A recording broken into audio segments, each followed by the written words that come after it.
Harmon, my man Harmon, he's hilarious. He's wonderful. He's not me on Facebook anymore. Thank God. He was scaring me with that because he was so good at it. Yeah. Comedy Writers Guild. Comedy Writers Guild. It's the motherfucking Comedy Writers Guild. Who's ready to fuck bitches and get funny?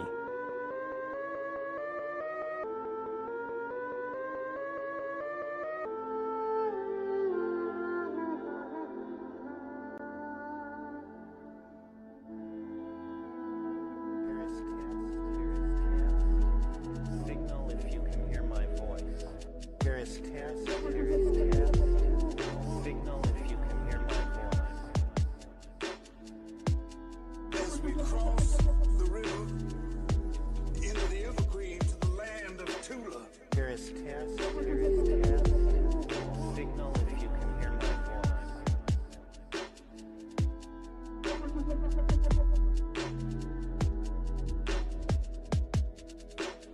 I remember when I built the pyramids, right? It was tough. It was tough as a motherfucker.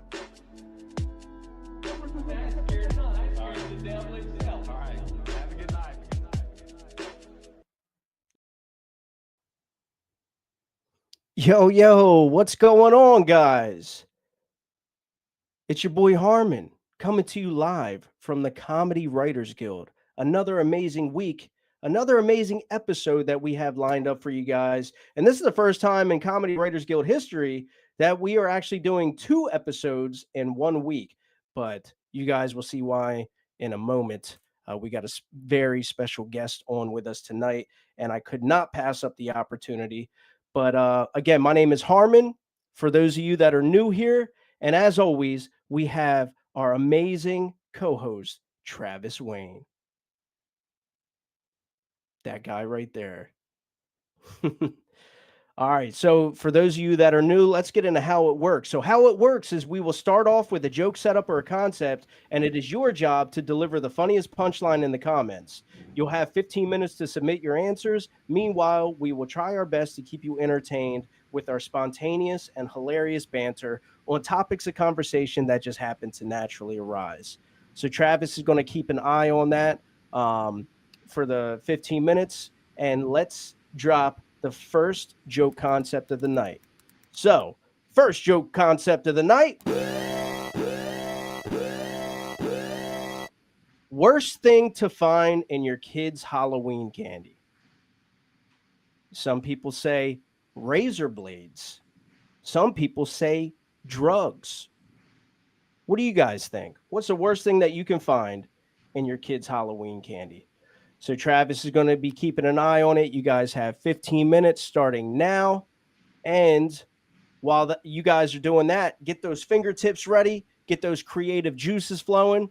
And we are going to be bringing on our very special guest, right? So like I said, and you guys know, we're doing 2 episodes this week. We're still going to have Mia Love on Thursday. But right now, we are going to have this guy on. And this guy, honestly, I want to read off all his credentials, but we can't be here all fucking night. This guy has such a resume, and this is going to be an amazing conversation.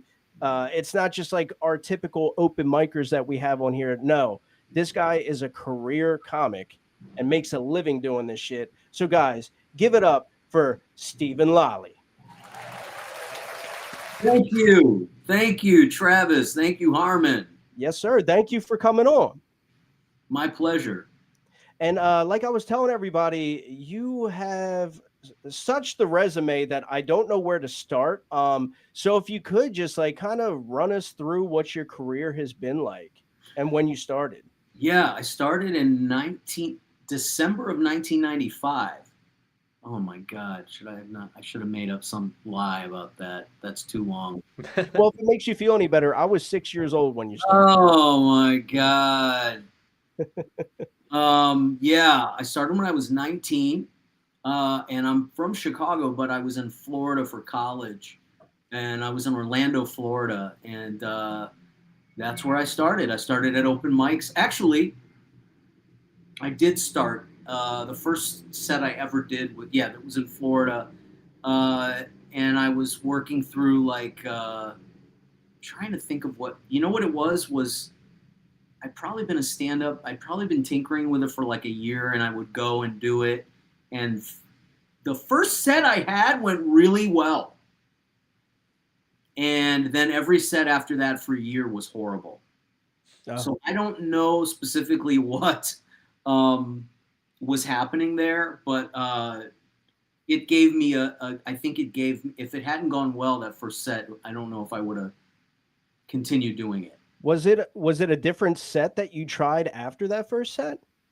I don't remember, man. I mean, you're talking about a really long time ago. I don't remember. I don't think so. But I was in a competition. I entered a competition. This is how long ago. I was a major comedy club, and they had no open mic. They had no open mic in the club. The major comedy clubs did not have open mics, from what I knew at that time in the towns I was going in Florida, Central Florida.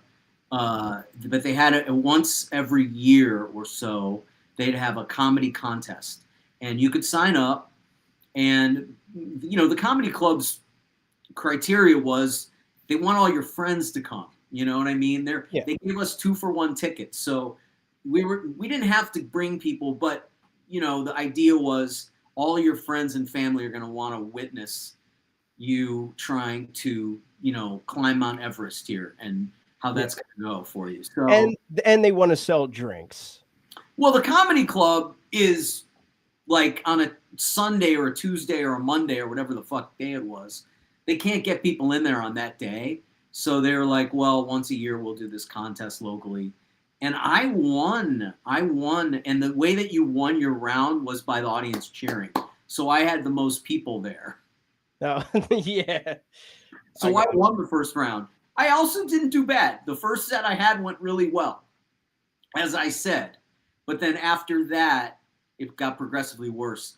And I ended up in a finals with this other guy who I was brand new, and apparently he wasn't brand new. And just everybody, because I kept winning. Not because I was good, let me be clear. Because I was competent enough, and I'm not saying the other people, I was robbing anyone, but anyway, I got to the finals of this contest, and I remember everyone in the comedy club that was in my sphere was telling me, this guy's going to wipe the floor with you. He's going to destroy you. And what happened was I was so looking forward to that contest with this guy, and then I was in a play, and the play's dress rehearsal was the night of the final contest, and I remember trying to get out of the dress rehearsal. This is how much I loved comedy. What an illness, what an addiction. I would rather have done this fucking contest, this free contest that I was paying the bills of the comedy club, than go do this dress. Anyway, I had to do the dress rehearsal because it was a professional job. But I had been on stage because I had acted. I had been gotten into acting on stage, so which I quit pretty quickly after I discovered stand-up. But anyway, yeah, that was my first. That was 95. That was the end of 95, the beginning of 96. Okay. So a question that I ask everybody that comes on this podcast is, what does your creative writing process look like for you? And when I pitched that idea or that question to you before we came on here live, you had like a good reaction to it. You said, would you like me to talk about how it was in the early stages as to how it progressed now? And I think that would be like extremely beneficial for people to hear. And honestly, fuck what they want to hear. I'm curious how it kind of progressed. Okay, well, I think what we should do is actually work backwards here a little bit. Okay. Because the way that and by the way, for anyone listening to this who is a new comic or something, I think the best advice anyone could give you is that nobody really understands. This is a very abstract art form. Nobody really understands. If you're struggling with making your ideas funny on stage, you might be just a bad comic. It's a possibility, and you shouldn't be doing it. I don't want to dismiss that possibility, but it's also possible that you just have a very unique mind, and you've got to figure out on your own how to. That is basically the thing is like nobody can teach or tell you what to do, how to do this. If it comes simple to you and you write jokes very simply, then you don't need my advice because you're going to just follow the format of what mimic what other comics have done. But I have a very strange sense of humor, and most of my comedy is when it's inspired. Like I'll think of something like, for instance, I've been writing a lot lately, but I'll go for periods of 5 or 6 months without writing anything, nothing, because I'm not going to sit down and force it because that's not my process, right? Right. When I started, I would do that because I just thought I've got to work. I can't be lazy and just smoke weed and sit and watch old movies. I've got to be lazy and smoke weed and write shit in a book. Mm-hmm. So, but now I'll have an idea. So like, for instance, the other day, I've been on this thing about compliance and defiance. Just these are ideas, like just ideas that are interesting to me. It's an idea that's interesting to me, right? So like defiance, and today I was thinking about how young people need to be defiant and disruptive and rebellious, and that it's important to do that when you're young, to know how to do that. And also I was thinking about like, these aren't really funny things, they're just interesting to me. And they'll lead somewhere funny. Yeah. Okay. For me, my process, they'll lead somewhere funny. Because eventually, if I'm thinking about something that's serious and relevant and important to me, it will not make sense. I will not be able to figure it out. So by definition, it will be totally absurd. We're going to land somewhere that's totally stupid and absurd. And so those are the points I try to find those parts, Like, for instance, okay, it's important to be defiant when you're young, but that's not the only component. Like, I don't think in my lifetime, I know that my defiance, I didn't know how to be defiant and I didn't know what to defy. So I know that I was pretty fucking bad, and that if I had any power when I was young being defiant, a lot of people who would have gotten hurt by my defiance, who didn't deserve it. So already we're into some tragically funny, but also I think that in my lifetime, I'm not going to speak for before, but in my lifetime, I'm pretty certain that young people haven't been better at being defiant and rebellious. Like, it hasn't gotten better. Yeah. It hasn't gotten better. You're too stupid when you're young to know what to define, how to be defiant. And then when you get old, you don't have the energy. Yeah, you're right. Fucking energy. My being defiant now is rebelling against my navigation in my car. That's all I have the energy for. I'm not getting on the freeway at 4:00 on a fucking Wednesday. I don't give a shit if it's the fucking fastest route. I am not. I'm taking side streets. I am not sitting in a parking lot on the freeway. That's my, my resistance now in my 40s. So like that, I just wrote that today. That'll turn into something, hopefully. It's funny. Of course, I'm screaming because I like that kind of screamy comedy. Oh, yeah, you have energy on stage. I've seen your performances. You definitely bring an energy. You're not scared to yell and scream and just like really project yourself, and I admire that. Well, thank you, but that's not isn't it weird that that's not popular now? It's very deadpan. Every social media clip is very deadpan. People are scared to be defiant. That's what it is. Maybe. But that's part of the music is like, I don't know. Everybody's different, whatever. But it's part of the music. Your voice, your volume, your tempo. It's all part of music. So I love Stephen Wright and I love Hedberg. And that's the high art form of the deadpan, But I also love Kinnison, right? And that's exactly who I thought of when you were talking about that. Right. And Eddie Pepitone, Kinnison, Bill Hicks, all of those screaming loud, and black comedy, right? There you go. This is when I ended up in black comedy. I could really learn to do that more. I think I scared the white. By the way, it wasn't just the audience's fault. I was just not a good comedian for many years, but definitely scared the less ethnic crowds when you start screaming, and Yeah, I get it. Who's this unhinged maniac? But yeah, in Compton, they weren't afraid of me getting on stage and screaming. They're like, we got this white boy surrounded, so He's outnumbered. yeah, he's not doing us any harm. No, actually, a person that doesn't get a lot of credit still screams on stage like that and everything. Are you familiar with William Montgomery? I don't think so. As a living comedian? Yes. Yes. And he does that. Actually, the way that you just did it kind of reminded me of him, but he does it every single week. Are you familiar with Kill Tony? Oh yeah, of course. So I don't watch it. I know what it is. He's the closer on Kill Tony. Oh, okay. Yeah, he's a wild man. Yeah, but yeah, so you brought up Mitch Hedberg. Yes. You actually, I think a lot of people in here would be interested. Actually, we have a follower that has a few pictures of Mitch Hedberg. I think that was given to him, like actual, like Polaroids. Wow. Yeah, he was trying to see if Joe Rogan wanted them or something like that for his comedy club.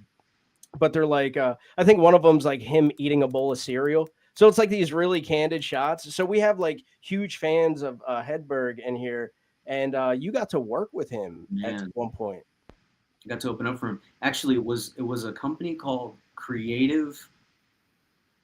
It was run by a guy named Brad Greenberg, and Brad Greenberg owned the Comedy Zone. So the Comedy Zone is a chain of clubs in the Southeast. I think they're actually all over the country now. They're really the company that gave me my start, and they were selling. He was selling the company to a guy named Brian Heffron, and they must have watched my tape, man. This is like by the grace of God, for real. By the way, back then you had to send in your videotape, VHS, and you had to send a $25 check in order for them to watch your videotape. Is that what you meant? I was curious when you said, sorry to cut you off, when you said that they didn't really have open mics back then. So is that how it was? You had to send in a tape well, and they had to accept you? This is a major corporate company. This isn't. Oh. This is Creative, and then they became Heffron Talent. But they own the Comedy Zones, and the Comedy Zones were a chain of comedy clubs. They're still around, but back then they were like everywhere. And if you work the Comedy Zone, they paid pretty well, and they had enough work that you could work the Comedy Zones and maybe eke out a living if you were a headliner. But I was 24 and I sent them I was hustling. I sent them a videotape and they watched it. Those two guys got on the phone and they watched it together, and they watched my fucking videotape, and they are the ones who sent me to Birmingham, Alabama for a weekend to open up for Mitch Hedberg. And I think my jaw must have been on the fucking floor when they asked me, would you like to go host for a week? I mean, it was like 7 shows. I think I was there the whole week. Hedberg was only there on the weekend. We did like a Tuesday, Wednesday, Thursday, and then Hedberg came on Friday and Saturday for 4 shows, 2 Friday, 2 Saturday, and then that was the weekend. And so, but I was there the whole week, and oh my God, yeah, I mean, God was watching over me. That they watched my tape. They both called me. Yeah. I think Brad Greenberg was coaching Brian Heffron. I could tell now, looking back on what was happening. Brad Greenberg was like, look, if you're going to run this business, you have to, these are the new talent. You watch their tapes, and here's a young guy.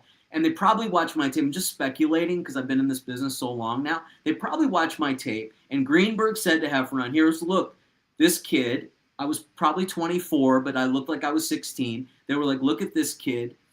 You take a kid like this. He's not good at stand-up.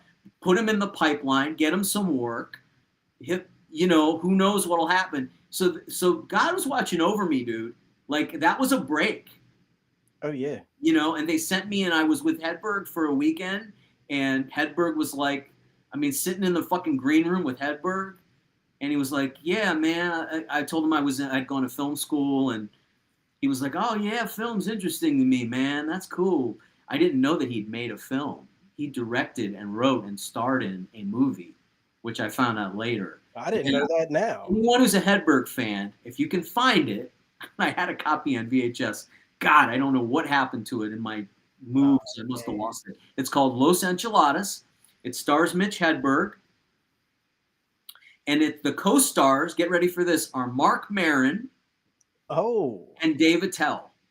No shit. Yeah. If you want, it's not a good movie, But just for the nostalgia aspect of this, anyway, I'm getting off on a tangent.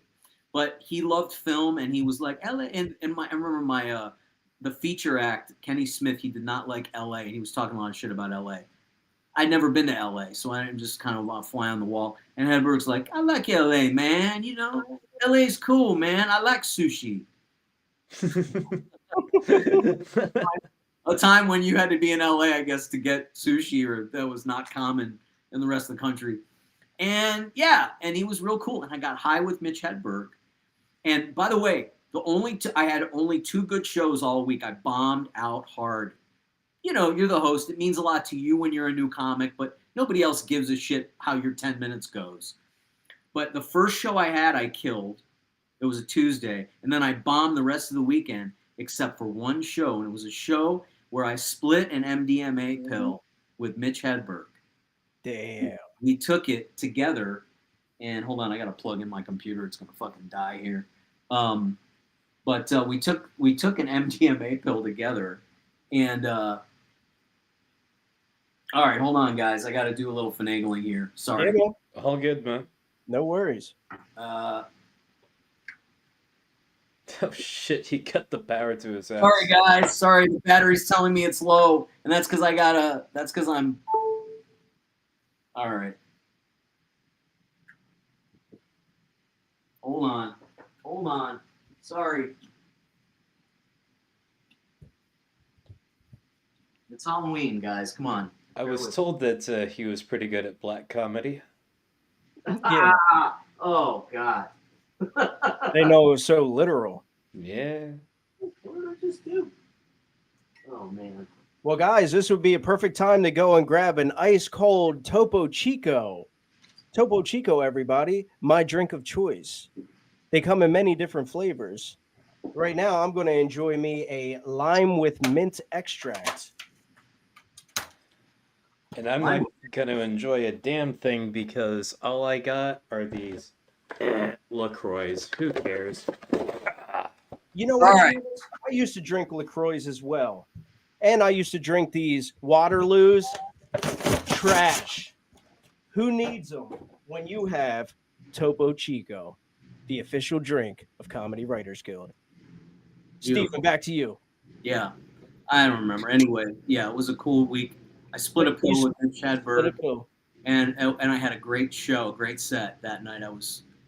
I don't know how high I was when I was on stage, but it was a good show. Hell yeah, dude. Yeah, that must have been an experience. Not many people could say that they opened for Mitch Hedberg. But you've been headlining yourself, ever since, or it took you some time? No, I think the first real headlining gig I had, I mean, technically I did get a headlining gig around that time, but I had no business doing that. And I just, man, I mean, I want to say the first 6 years of my stand-up career, I was really faking it.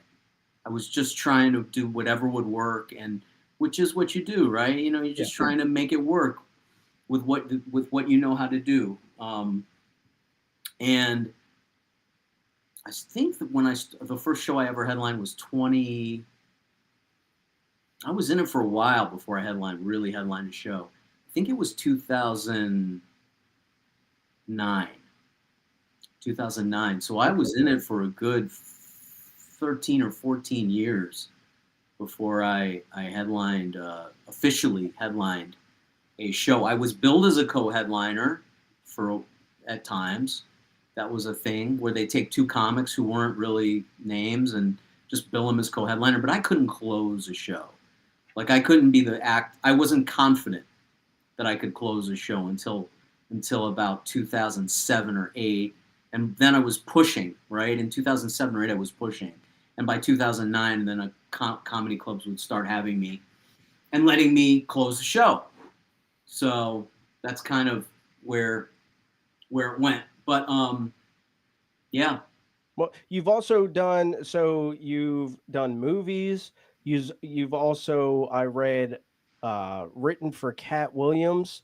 So I'm assuming you're the sole reason why Cat Williams says the N-word so much. He made me say it. He got me into a studio in the booth, And he goes, "Don't." I remember his words. He was like, "Don't let your liberal guilt, don't let your liberal guilt keep you from saying." So he had you on recording saying it. Somewhere he's got a recording of me saying Oh it. Yeah. man, he's blackmailing you. Literally. No. Yeah, Yeah, when I get big enough, maybe. literally blackmailing you. Well, he is a black male. Yeah, he's allowed. Yep. I That's wouldn't. crazy. I wouldn't be embarrassed by that. I mean, it was for some creative thing we were doing. It was a part in a. It was a part. It was an audio part in a studio, and I had to voice the racist. You know, oh, it does sound like I was being set up, but I think it was in good. I think it was in good faith that he was doing it. Hey, Steven, whatever helps you sleep at night, man. If you want to believe that, that's fine. I know that audio was never fucking used. I'm not losing any sleep over that shit. No. I got other things. So being a career comic, is it hard to like settle down, have a woman, have kids? Like, is that something you regret or anything like that? No, I mean, I have a good life. I am living the dream. I mean, you know, the last 10 years of my life, I'm living the dream of a 27-year-old. I am. But I think the hardest thing is like actually the traveling physically is not easy. Yeah. I think like if as a stand-up, you gotta hit it. It's best if you hit it big in some way with something, whether it's stand-up or a podcast or a movie or a writing gig, something. Because if you're making, like if you're headlining just shit gigs in your 50s, I'm not quite there yet. But if you get in your 50s and you're just still grinding it out, that's physically hard. It's hard to live in LA and date. You know, it's a very difficult thing because it's a very hustle town where I live. All the women are into the hustle and they're pursuing their careers and they're doing this. So if you're like me and ready to maybe meet somebody, then it becomes difficult because you're dealing with women who are all sort of, that would slow down the reason that any woman in LA is there. And then when I'm out on the road, I meet women who are amazing, but they live in New Orleans or they live in Panama City Beach or they live in Atlanta or they live in Miami or, you know, and so. I'm going to be honest, that sounds amazing. Like, especially being at the level that you are, the pussy must be incredible. It's a lot of sexual attention. But I don't know, man. Yeah, let's just say, yeah, it is incredible. Hell yeah. It can be. But you also, dude, there's women who will just show up and fly in and show up and shit. Like you met her in, let's just say I met her in North Carolina and she calls me up and she goes, I'm at the airport. I came to see you. What the fuck, man? I mean, the lonely man in me is like, oh, wow, what a gift from the heavens, you know? Mm-hmm. But then she doesn't want to leave. Or, you know, she steals shit from you, you know? And you find out she's an addict and you didn't know that. And so she's stealing shit because she's, you know, there's a lot of dishonest. So, dude, it isn't all, I mean, you know, yeah, it's really great to get sexual attention from strange women. It's not a bad thing, certainly, but there are, you know, some other things. There are crazy fucking, just got to be careful, dude. Yeah. And as I have to say, as an observer, guys, he mentioned North Carolina. If there's any husbands out there whose wives are constantly flying to North Carolina to see a comic, be careful. We found your guy. Flying to North Carolina? She's from North Carolina. I'm sorry. Well, I just made that up so I wouldn't incriminate this person. Yeah. The sex was very good. Very good. There was a lot of it. It was great. And and they let you record, or they record it on their phone and then send it to you. Fuck yeah. Yeah, those are really great things. But you know, like I am at an age where I would like to meet somebody. Because it's also, by the way, like women of a certain age, it's just fucking weird, man. Like I'm in my 40s. If they're in their early 20s, it's weird. Yeah. It's still fun. I'm not saying it's not a good thing. If you're an older man and young females want to fuck you, that's not a bad problem to have. No. Okay, but it is still there are obstacles of abundance. What is that? You're gonna wake up one morning and there's a knife in your back or something. Who knows? So Yeah. Yeah, I'm sure every guy in the chat right now feels extremely sorry for you for all this 25-year-old pussy you're getting. oh man. No, I get it though. Yeah, for sure. Especially if you want to settle down. Do you have a favorite joke of yours, or maybe one that hits the hardest, gets the biggest pop? No, you know what? The jokes that get the biggest pop are not my favorite jokes. I probably take them for granted to some degree. But I think my favorite bit is I have a bit called Comedy Autopsy, and it's a hit and miss. When it hits, though, I love it so much. I don't do it all the time. I have to be murdering the room, and then I'll close the show with it because if I feel really confident. It's called Comedy Autopsy, and it's about Eddie Murphy Raw being the highest grossing event in the history of stand-up comedy, like by a wide, far margin, and how the peak of American comedy was the 80s, and then Eddie Murphy Raw was this, like, at the very top of the 80s was this thing, and then he was just like, Eddie Murphy was so famous in the 80s that, like, Puerto Ricans wanted to be black in the 80s. And then in the 90s, he became the five farting fat people, and it just never recovered from that. The whole art form never and I'm not like it's just a comedy autopsy. I'm not like it's not like a post-mortem, right? I don't know exactly what happened. I just know somewhere between the five farting fat people and the voice of the talking donkey, somewhere between the five farting fat people and the voice of the talking donkey, Steve Harvey stole Richard Pryor's mustache. That's my favorite. Oh shit. Okay. And only comedians would laugh because you know what I mean? Like people in the audience, a lot of them don't even know who the fuck these people are. So, Oh, they better, man. I guess maybe common folk don't know who they are, but that's my favorite bit. Personal. Well, everybody knows who Steve Harvey is now that they sacrificed Bernie Mac, Oh, what's that about? I don't know about that. I don't know. I'm making up a conspiracy theory. Oh, no, you. Yeah. Motherfucker. Yeah, it's unfortunate. That's what I'm making it up as we go. But I feel like Bernie Mac was sacrificed, and Steve Harvey was always jealous of him, and now Steve Harvey is just fucking everywhere. When it should be Bernie Mac. Jealous of Bernie Mac. There's no doubt about it. Oh yeah, for sure. There's stories that are. I mean, it's pretty well. It's not a conspiracy. That part's not. Super jealous, and look at Steve Harvey. This is a guy with a very limited amount of talent. His career has exceeded what he should have had, which is like game show host. You're a game show host. You're a talk show host, a game show host. You write inspirational books. Yeah. And when you have the owners of media just holding your testicles at all times, like, is it really worth it? No. It depends how much they pay you, I guess. I mean, I they never tried to hold my testicles, but I'm making fun of them. I wasn't the kind of guy, I wasn't like, oh yeah, I could never host anything, by the way. Yeah. I was not a good host. I'm not the guy who welcomes everybody and makes everybody feel good, so, but yeah, I mean, Steve Harvey, yeah, he had, but I love just making fun of him with that Richard Pryor's mustache. I love, because every time I look at him, I'm like, really? Yeah. No, I get it. It's so actually we are at the half hour now. I'm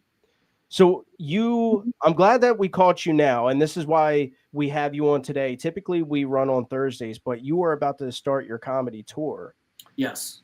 So now is the time to plug if you want to do any of your social medias or your tour, anything like that.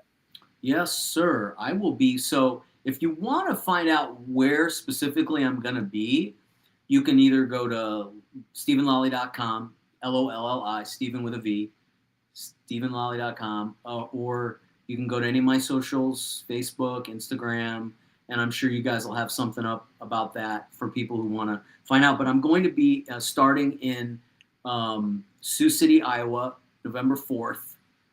I'm going to be November 7th. I'm going to be in West Point, Nebraska. I know the place is called the Philadelphia Room. And then I'm at in Omaha on the 8th, November 8th. And then I will be, this is not a show that's posted yet, but if you're in Colorado Springs, I will be at Looney's in Colorado Springs on November 13th. And then the 14th and the 15th, I'll be at Gnarly's Comedy Club in Denver, Colorado. So that's my little November Mountain City Mayhem tour. And yeah. Travis, is that over with Bear Love? I don't know. Bear Love is kind of all over the place. He's a Rolling Stone. Yeah, I thought he was at Looney's. Maybe not. But if you're in that area, I might have another spot that you could hit up. We have a guy that books over there named Bear Love. So if you're interested in that, hit me up because you're going to be in that area. You know what? I think he just reached out to me on social media. I think that name rings a bell. I'll have to look, but I'll get his info from you. Yeah, he's an official booker of a comedy club out there. So Yeah, and if you're trying to go on stage with more psychedelic drugs, he's your guy for that too. yeah. No, I'm not. Oh. Those days are past. But thank you, Travis. I can see where you're at there. Yeah, Travis would be there for sure. He's in the Alan Watts, Pink Floyd stage of his comedy career. And he'll never leave. Yeah, but also, guys, we put the link down below to StevenLolli.com, so you can go there and check everything out. He has some videos on there too that I looked over. Check out his IMDb, all of that good stuff. Follow him on Facebook, Instagram, and you have a Twitter? Oh yeah, Twitter is Lolli Comedy. Lolli Comedy on Twitter. Oh, and I have a movie coming out actually. Is this yeah, I think I read about that. We have Last Chance. Last Chance, yeah. Yeah. Okay. Comedy version of Death of a Salesman. And it should come out around the end of the year or beginning of next year. I'm not sure exactly. It's going to be a film festival movie, but it's definitely where if you like my comedy or you are interested in me at all, that movie should be something really fun. Oh, I'm going to be watching it then for sure, man. Yeah. And if you ever happen to be on the East Coast, primarily like Philadelphia area, let me know. I'm going to stop by and go out there and check you out. Is that where you guys are, Philadelphia? I'm in Delaware. Okay. I'm in Nashville. Oh, wow. You guys are really a fucking serious operation. Yes, sir. Certainly try to be. We got folks in the comments that are from all over the U.S. I mean, I think we have like 4 people now in Australia. We got people over in Europe. Like, yeah, so yeah, we're branching out. We're all over the place. But yeah, if you're ever in Philly, man, let me know. Well, check this out for anyone who's listening. If you want to see me in your town or in your region, reach out to your comedy club. Ask them when the fuck they're bringing me. Yeah. You know they're not, but let's say ask them when they're bringing me and say we have people, we're friends, and we want to see this guy, and they will find me. A lot of times your comedy club will find me if they think you want to come see me. So they know how to find me. That's a great way to do it. I never thought about it that way. Kind of like manipulate the comedy club. Well, I mean, they do want to sell tickets. So if they know there's this guy that they don't, maybe I'm not on their radar of that place per se. Maybe I am. I mean, I tour everywhere, but you know, maybe I'm in your town and I'm not coming this year. Yeah, you can expedite the process by letting your comedy club or any kind of, even if it's a one-nighter, doesn't have to be a big club. If it's a one-nighter or an independently produced show, just let them know that you want to see me, and they will find me, and there's a better chance than if you don't. Hell yeah. All right, good advice. Well, listen, man, thank you so much for coming on to the podcast. Thank you so much for your experiences and your expertise. I think I know I got a lot from it, and it was like so cool to hear And I wish you the best with everything in comedy and your movie. I'll be watching that when it comes out. Thanks for having me, and let's stay in touch. I don't mind coming on. If you have other questions, I'll come on again. Oh yeah, absolutely. And then also something that I tell everybody that comes on, since you were a special guest on here before, if you have anything that you ever want to promote, we could pull you on for like 10 minutes, let you promote that, and just get it out there as much as possible. You know what? Here's a cool thing. So if you're on my Instagram, it's Lolli Steven on my Instagram, and you go on there, you'll see a reel that I directed, which is the prelogue of Cat Williams' career before before you became aware of him, when he was Cat in the Hat in Inglewood, and he was produced by a guy named Ricochet. You might want to watch that because it's going to be a really cool series or a film or documentary. We don't know exactly what it's going to be, but I had the honor of directing that, and it sort of highlights a really cool underground part of LA comedy that not nobody knows about, but it's lesser known part of Cat Williams, like launching pad, his early years before he did Pimp Chronicles and ended up on Wild 'N Out and all that stuff that you ended up seeing. Oh wow. Yeah, I'll check that out too. Hell yeah. Awesome, man. Well, thank you for coming on tonight. Thanks, guys. Thanks for having me. You guys, till next time. Yes, sir. Yes, sir. Take care, man. All right, everybody. That was Steven Lolli. Man, what a fucking career, dude. That dude's been all over. Yeah, we could have done like 3 hours with him. Yeah. Easily. Yeah, I wanted to keep going. Really, we gave him like almost 40 minutes. I wanted to keep going, but I know what this podcast is all about, so let's get down to it with the first joke concept of the night.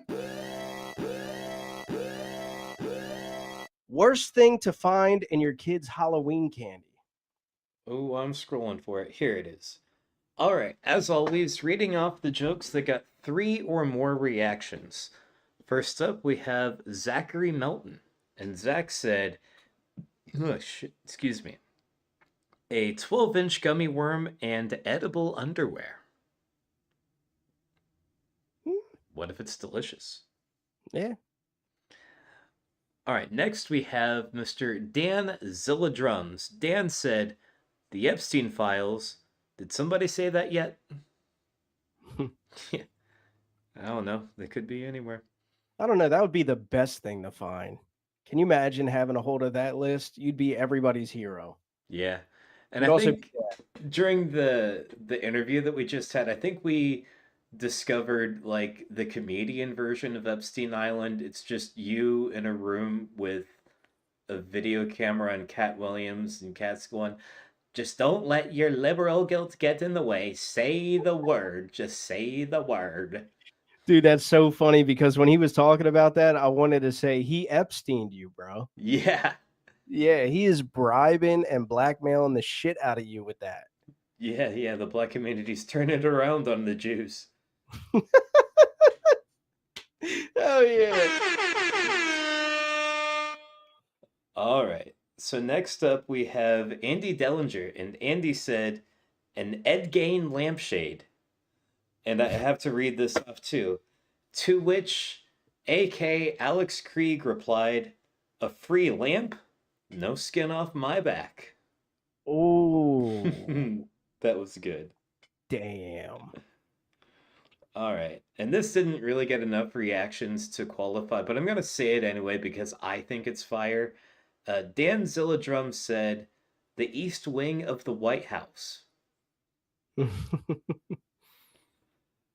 All right. So next we have Brian Lewis. And Brian Lewis said, a raisinette that blinks. I don't know what he's implying, but it sounds... He's got that really good weed again. Yeah, I got to get a hold of that. Next we have Andy Dellinger, who said, fake LSD.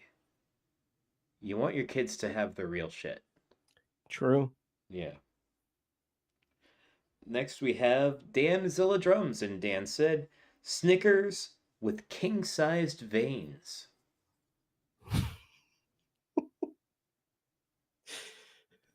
Dan. Yeah. Brian Lewis said, a Milky Way that's way suspiciously milky. Ew. Yeah.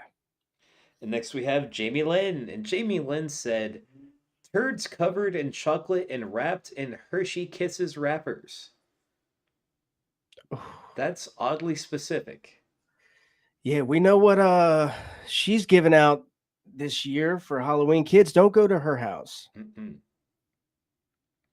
Next we have Brian Lewis, and Brian Lewis said, a baby Ruth that came from a baby's Ruth.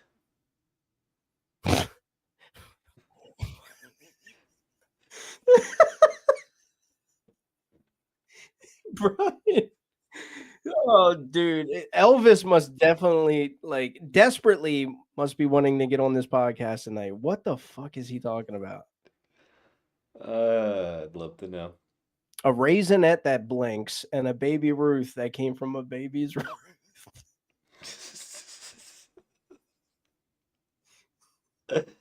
Okay. Anyway, Jamie Lynn said KKK pamphlets. That's not ideal.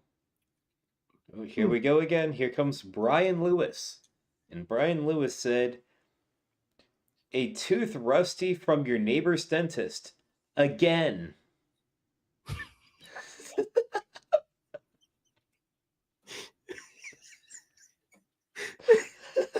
What the fuck? Jesus. Danzilla Drum said, Dan said, miniature Hitlers that come to life when it rains. Yo. All right, next we have Danzilla Drums, and Dan said, pictures of your wife cheating. Oh, that would suck. And next we have AK Alex Krieg, and Alex Krieg said, an empty bag of my cocaine that went missing a few days ago. That's good. Because that's realistic. That could possibly happen. Yeah.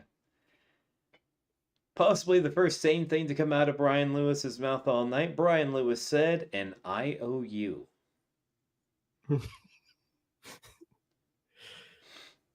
That would be fun. I had to start handing those out. Next we have Danzilla Drums. And Dan said, empty Reese's Pieces wrappers. Oh, I'd be pissed. Yeah. All right, so that was all of them. Let me hit a refresh to see if we have a clear winner, because it looks like we had a pretty big tie there. Okay. Let's see. Oh, Adam Weathers jumped in the chat. He said, Australia just got here. Who wants a beer? Fucking oath, mate. Yeah. Give me one. Adam, we were actually just talking about Australia to the special guest that was on, man. I mentioned that CWG had some Australian love from down under, and then you just happened to bless us with your presence, man. Thank you for coming. What time is it there? Fucking 2 a.m. Oh no. Yep, CWG filled with Americans and unemployable foreigners. Mm-hmm. Okay, yes, we have a many-way tie for first place. Let me see if, like, one guy got more than all the rest. I think that might have been the case.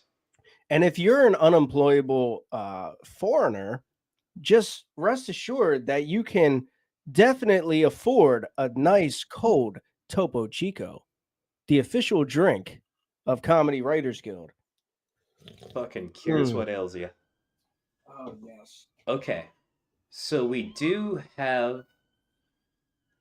Hell yeah. Fuck it. God, that's beautiful.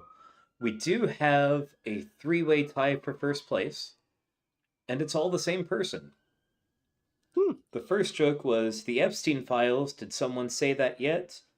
The second joke was, Snickers with a king-size vein. And the third joke was, pictures of your wife cheating, and all three of those came from Dan Zilla Drums.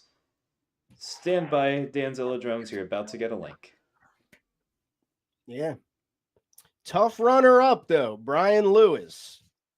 Yeah, he got the biggest laughs out of us. Dude, Brian, you're on some shit tonight. You're definitely getting on. And while Dan's coming on, guys, if you wouldn't mind just taking 30 seconds of your time going and sharing this live stream with all your friends. And all your enemies too. Fuck them. Yeah. We'll roast them in the chat. Bring them in. Speaking of enemies, let's get on to the second joke concept of the night. This one is more for the OG members. I think Mr. Yamkowski might get a kick out of this.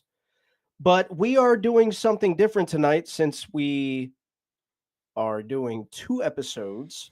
It's hard to come up with a bunch of joke concepts. So we are doing half joke concepts and half memes. All right. So this is a special version of Caption This. And guys, would you caption this? Boom. Put that up there. Can't see it. I know. Here, I'll let you know. I'll let you see what it is. You're an OG member. I don't know who that is. Oh, you weren't around for that. That's right. It's not be an OG enough. I missed it by a couple weeks. No, we don't want to mention his name on here, but he used bad? to be. He.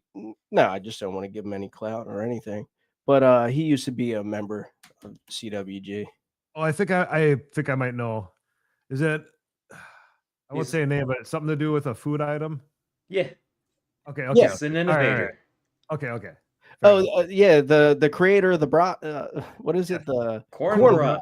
Yes. Creator of the corn brat. Okay, so I guess I was around. I just never put a face to it. Yep. So what's going on, Dan? Same old. Just keeping it real.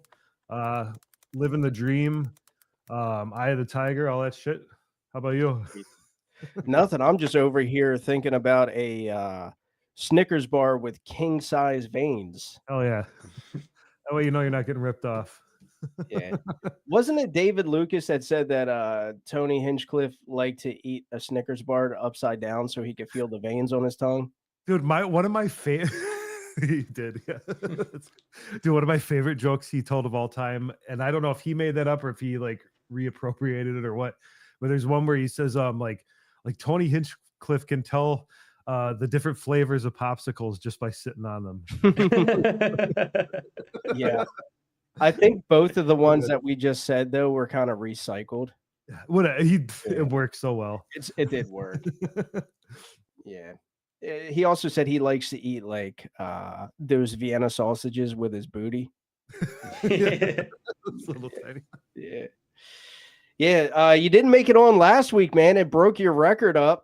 Well, no, I made it on. I didn't get on because I wasn't able to. But I definitely made it. No, I mean you were in the chat. You didn't make it on here. That's what I was saying. In spirit, I made it. Yeah. I was voted to go on. Oh, okay. Just wanted to let it be known. Oh, okay. My bad. Shit. Now, what you think about that special guest tonight, though, man? I thought he was awesome. Yeah, dude. He's got a lot of experience, dude.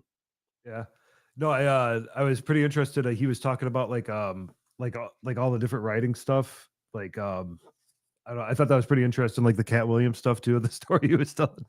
That was pretty good. Yeah, I wanted to dive deeper into that because like I'm curious as a person who would like rather be a writer than a performer, like how do you go about that? You know what I mean? How do you go about writing for Cat Williams? Yeah, that's what I'd like to know too. And I wanted to get to that, but then, conversation was just going elsewhere, and then any of your questions just turn into like, so can I have a job? Yeah, exactly. Are you hiring, sir? Can I have just a little bit of the money you make? Yeah. That'd be swell. Yeah. Let's give me a taste, you motherfucker. Put me out there. Yeah, I'm just scratching my neck. Yeah. Yeah, but how do you go about that? You know what I mean? Like you're writing for Cat Williams. And then also I'd like to know, like, what did you write? I doubt he'll tell me that, Well, that's what I wasn't sure. Is he writing stand-up or is he helping writing on like episodes of shows or like Right. Like what specifically? Because I would assume it's more of like kind of like what goes on here, where it's like kind of bouncing ideas back and forth, like type thing. Like I'm sure he's not like writing full minute, a couple minutes of material for the guy. Hopefully, I don't know. Yeah, maybe not. Then That to me would be like finding out like when you're like 7, or in some people's cases like 20 something, you find out like wrestling isn't real. Yeah. Like some white guys writing fucking Cat Williams material, like motherfucker. Well, that's why I told him too. I was like, are you the one that's solely responsible for why he says the N-word so much?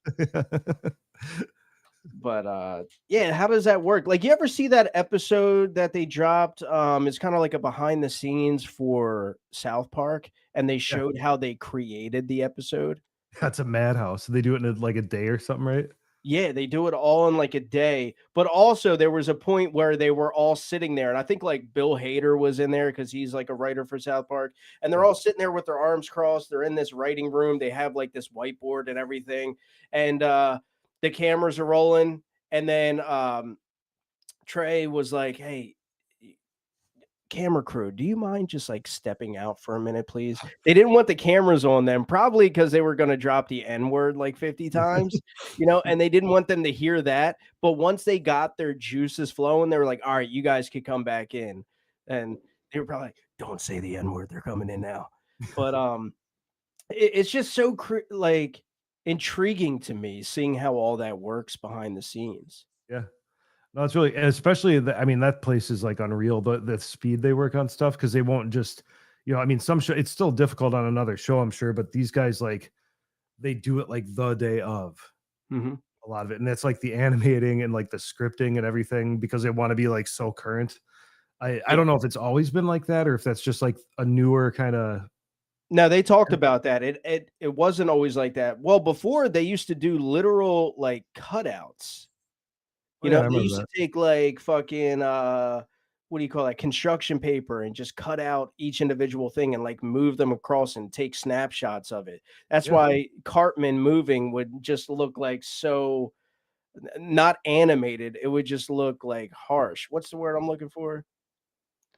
Well, that's what, when I Yeah, watched it when it first came out. I would like, I'm that old, and like when they switched to 3D animation, for people that have been watching, it was like, oh, what the fuck, are they like selling out or something, or this or that? Because it had been this whole time like almost like an art form of how they could like do everything with these like in that form. I'm glad they kind of sold out though, because like it's not selling out. No, they didn't sell out, but I was just using your words. But like I'm glad they kind of upgraded a little bit.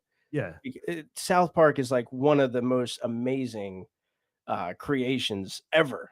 Yeah. And it helps like for them to be able to go over the top. You kind of need to be able to go into the digital world for that kind of stuff, because they go so far beyond, where they're like sending people to hell, all that kind of stuff.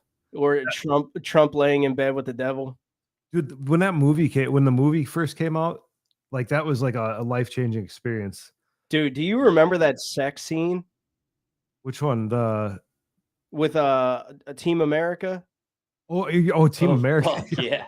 Yeah. Dude, that sex scene, it's like 3 minutes long, but it seems like an hour. Yeah. Unnecessarily long. Just these two puppets fucking. Yeah.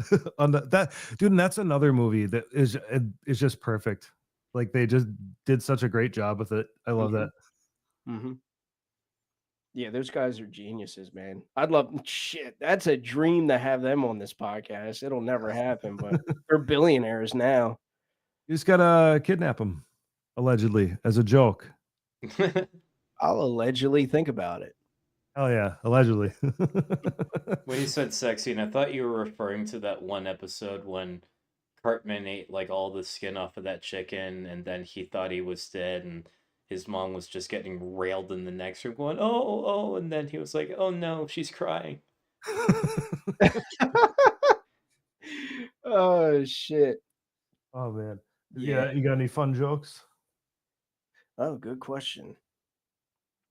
I've been posting a lot of like older material, just because like since I lost my Facebook, I have like a lot of new people, so they haven't heard some of the shit. Oh yeah.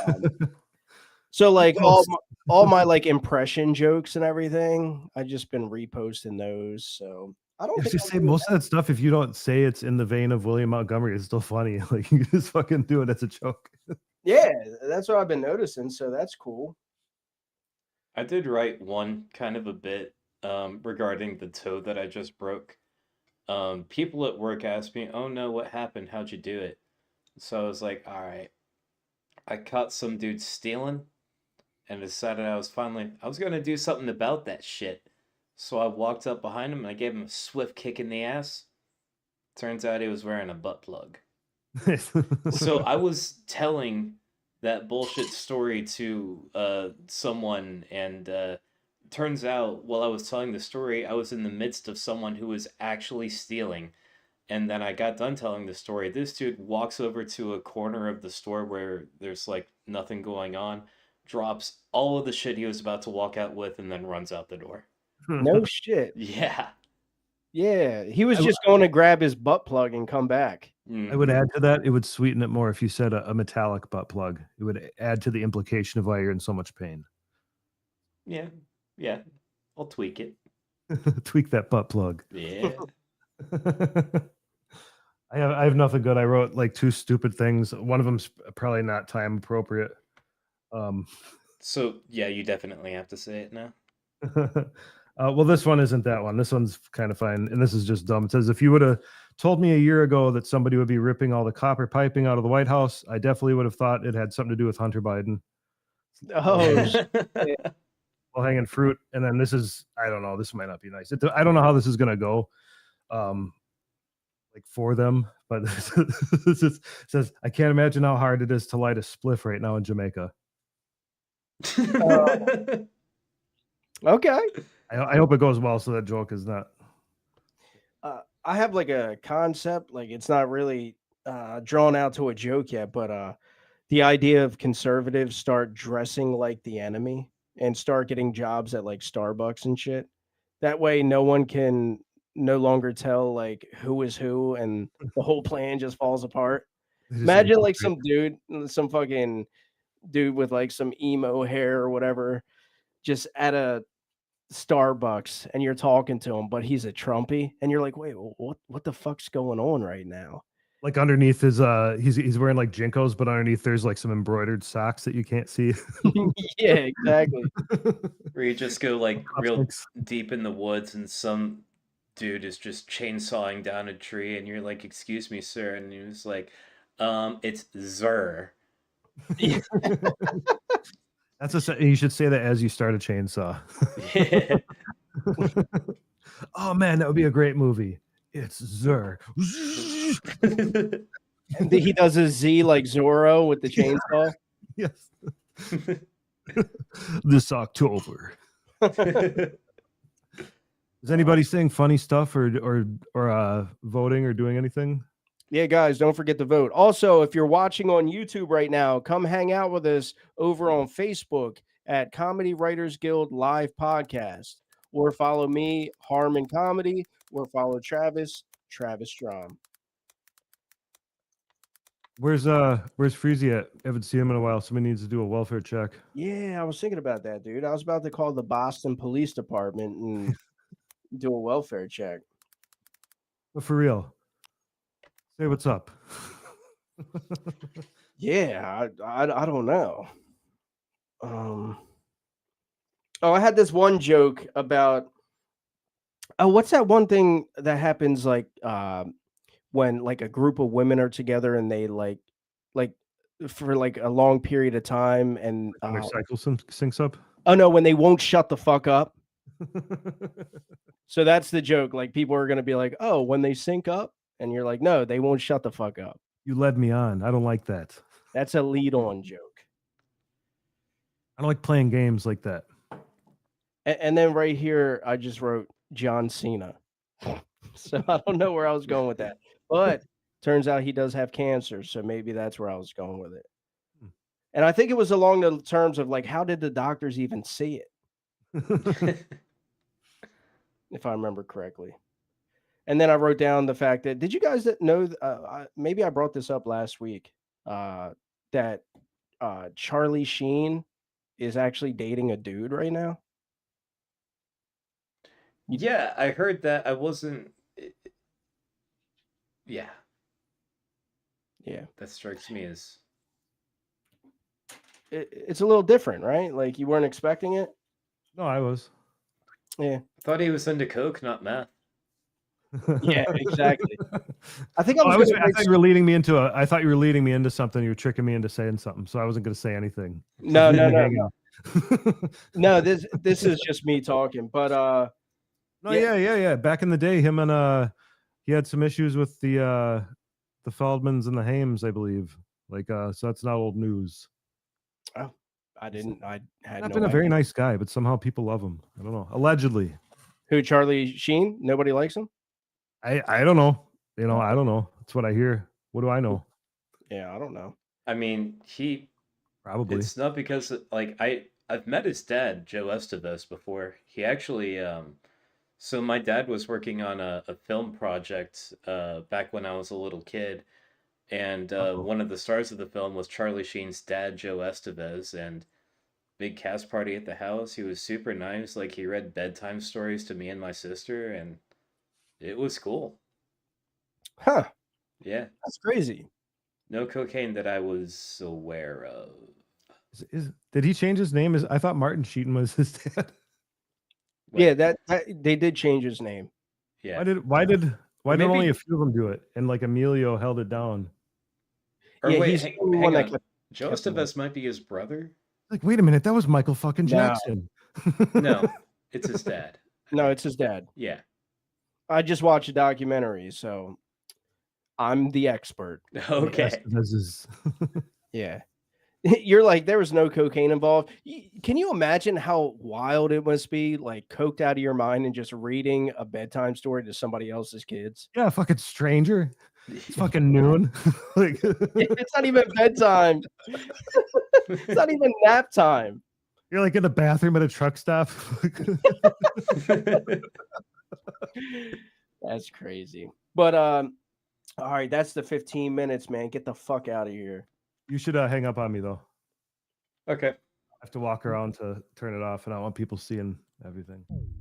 Later, bro. He was kicked before I could chuck the dues.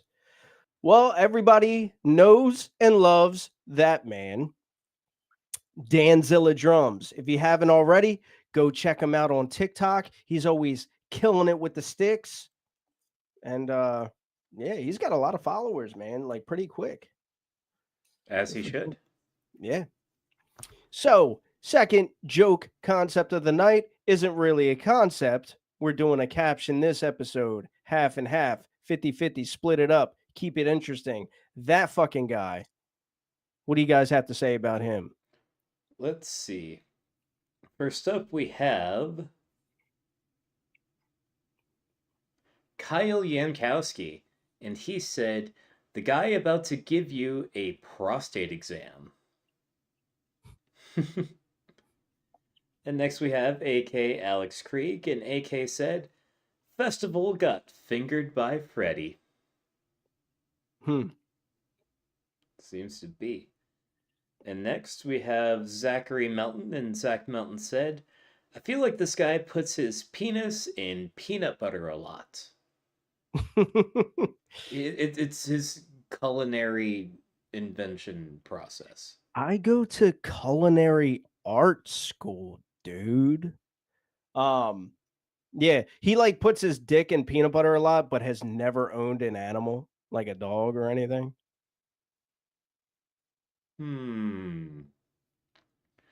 Next we have Andy Dellinger, and Andy said, "Limited edition Garbage Pail Kid." Believe it. Next we have Alex Krieg, and he said, "Freezy thought out."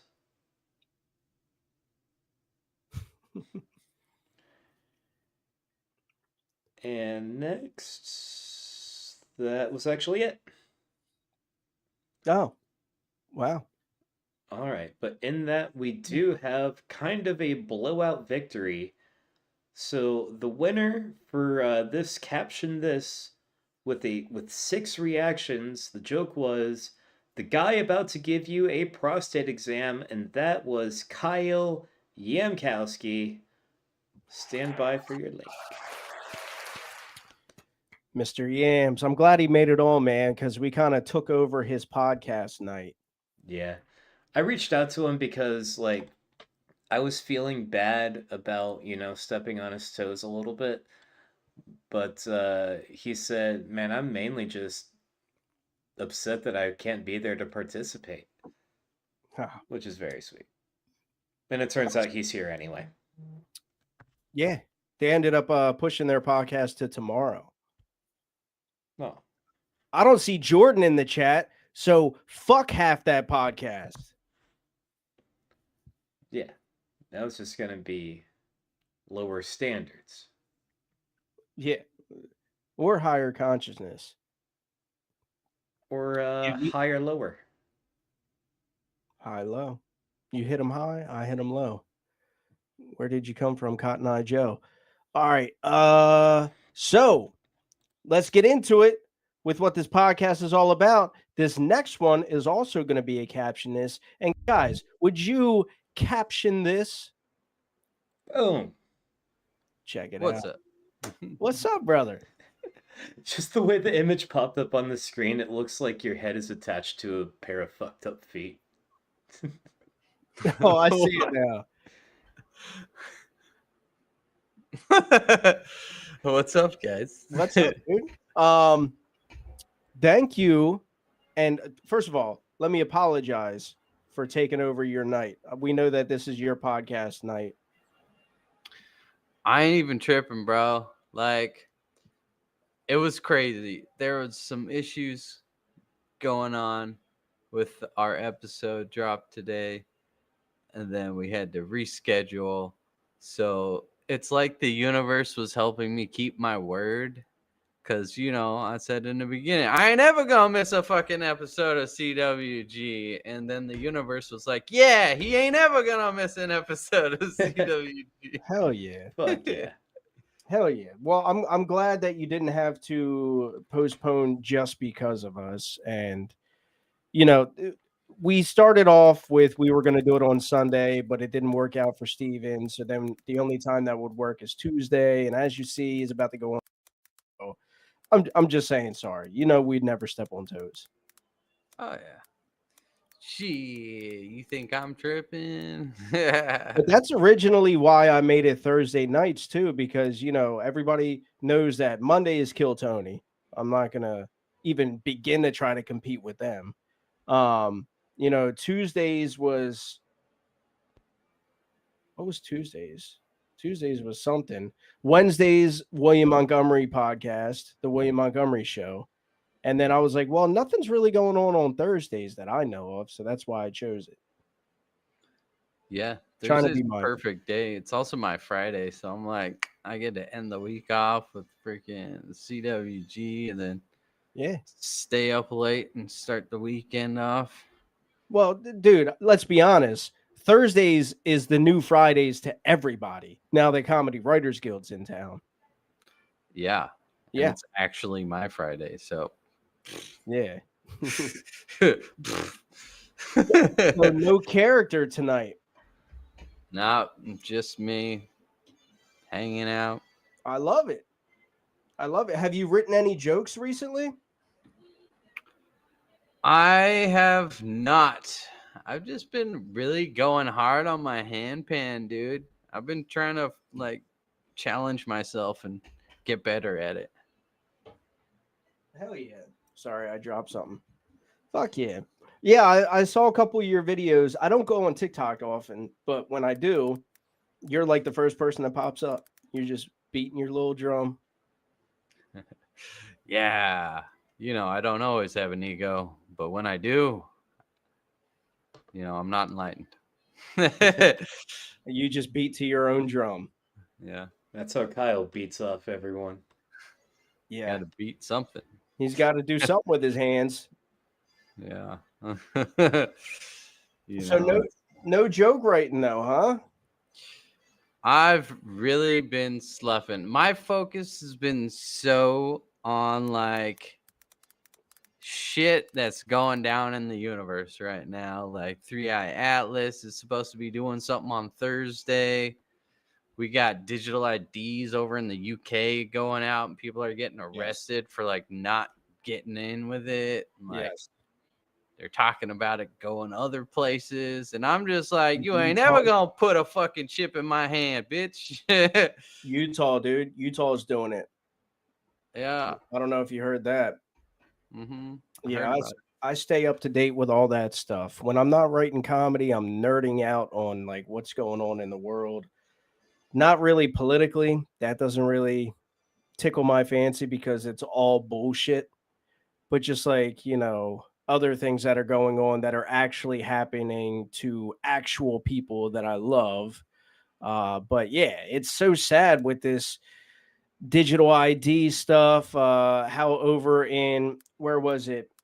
Not Korea, Philippines, maybe, where they shut down like 90 million people's bank accounts just because they weren't getting on board with something. It's just crazy what's going on in the world today. I know. That's why I'm like, man, it's probably a good idea to like pull out your money. Like have a good chunk of change not in the bank just in case. Yeah. Joke's on them. I don't have a good chunk of change there either. I was about to say that. I'm glad you have a chunk of change. I got a chunk of something. Yeah. I got a chunk of nothing. I have a house, but they want to own that too. You ever heard the expression, you'll own nothing and you'll be happy? That's what they're trying to get at right now. I got the first part of that down. I'm still working on the second. Yeah.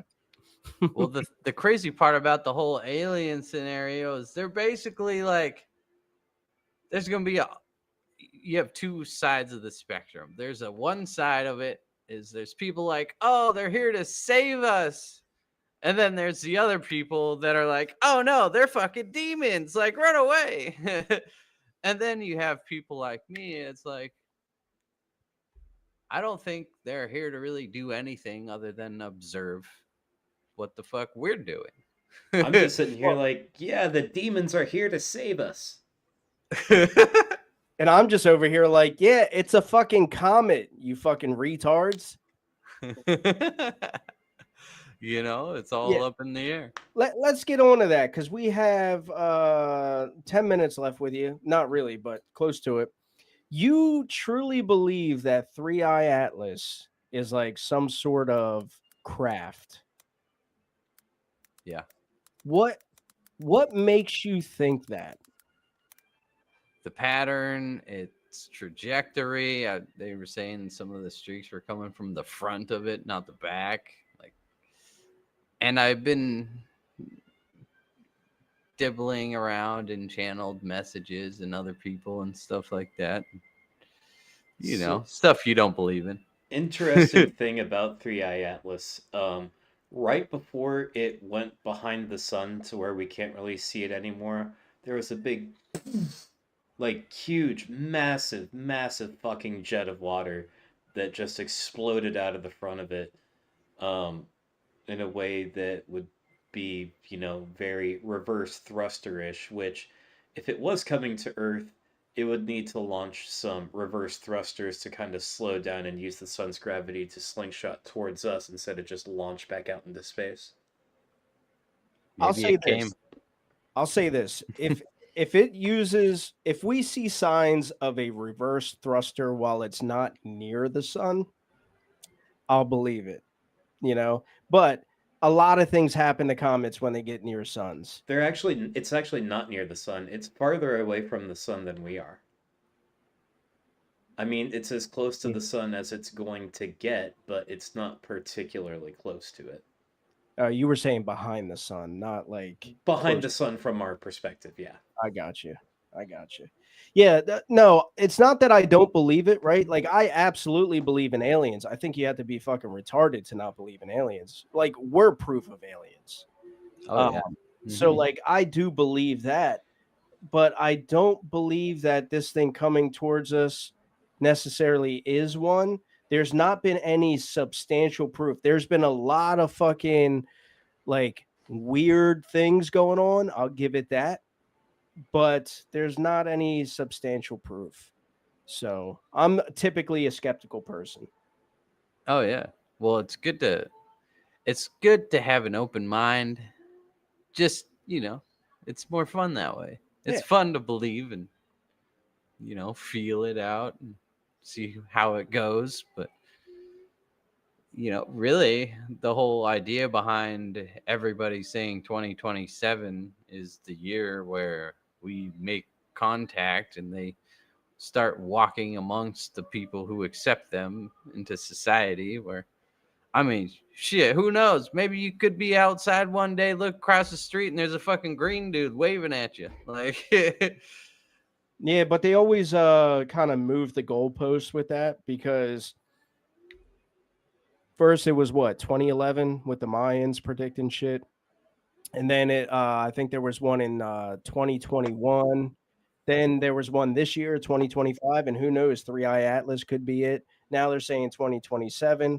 So it's always something, you know what I mean? could be something, could be nothing. Yeah. It could even be the Mayans returning because they disappeared out of nowhere. I mean, there already are Mayan aliens returning. They're called Mexicans. Yeah, And- Trump's getting rid of their return. Yeah. And also, there already is a green dude across the street waving at me. Dude's just on, like, tranked open crocodile. We're there, son. We're there. Yeah, he has liver problems. It's not really green, it's more of like a yellow hue. Yeah. That's jaundice. Yeah. His name is John Diss. Yeah. He's a reptilian. You can tell by the yellow in the eyes. And scaly skin because he doesn't bathe. And he's, like, sunbathing on the concrete. Yeah. Yeah. But no, anything is possible. I don't want you to think I'm like making fun of you or anything like that. Anything is possible. I'm just saying I'm a skeptical person. I am a person who needs like absolute proof. When I was younger, I used to believe in ghosts and shit like that. Like I used to go ghost hunting. Actually, this room I'm in right now is when I started off my ghost hunting experiences with two of my buddies. We were in this room and we were like doing something. I had a recording studio. No, yeah. I had a recording studio at the time. That's what it was. And we were playing a joke on my buddy because I used to like rap and shit like that. And my buddy Aaron was about to come over. And my boy Ethan was like, yo, before he gets here, let's take some clips. And like, oh, there we go. Happens once episode. That was the ghost. Yeah. We were like, let's take some clips, some like scary clips, and act like we're doing a recording. And we'll like record, we'll tell him, we'll make up the story how this house is haunted, because my house is 136 years old, right? So we'll make up some story that it's haunted, blah blah blah. So we did it to scare my boy, and it worked. You should have seen his face. He was like when we were listening back to it, he was so fucking freaked out. So then right after that, we all went to the cemetery down the street and started doing like some ghost hunting shit, and it just broke off into where I bought all this equipment and we started doing these ghost hunting adventures and shit before it was popular, like before they were doing it on YouTube and whatnot.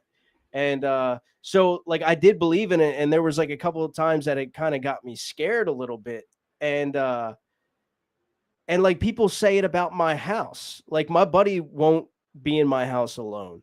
And he does not like want to stay the night or anything like that. He was like, dude, there's something up with your house. Dude, I walk around with the lights off, butt ass naked with nobody home all the time. I don't feel anything. I don't hear anything. And it's just like, it's like once it gets in your mind, like once you watch a scary movie, afterwards, your senses are kind of heightened a little bit. So you're going to feel a little freaked out. But like other than that, if you're out of sight, out of mind, if you're not thinking about it, it doesn't exist. It's just a mental state. Listen, Ghost Bros. Don't be scary and haunt this guy. He walks around naked. It's kind of sexy. We need to keep him here. Yeah. Half hard. Half hard. Sporting a half chub, baby.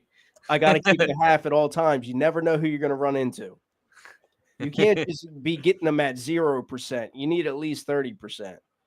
Yeah, you don't want to run into something with 100% because that Oh, might hurt a little. yeah. Yeah. That's how I got that curve. A little to the left. A little, hey, yes. Yeah. Wouldn't have it any other way. Yeah, man. But who knows? I look forward to it, man. You still going to be here on Thursday, even though 3i Atlas is coming? Heck yeah, man. You know, you'll be to the left and mine will be to the right, and we can wink at each other standing side by side. Dude, we're like yin and yang, dude. Yin and yang, baby. With our cocks. Well, as always, man, it's a fucking pleasure, dude. I love you. Thank you for coming on tonight. Hopefully everything goes well with your podcast tomorrow. Yes, we have Offender coming on, so that'll be fun. Sweet. Fuck Yes. yeah, I didn't know he was going on. Yeah, dude. It's going to be a good one. Hell yeah, dude. I'm excited. Yeah, buddy. All right, brother. Well, you have a great night. You too. Don't let the ghost bite.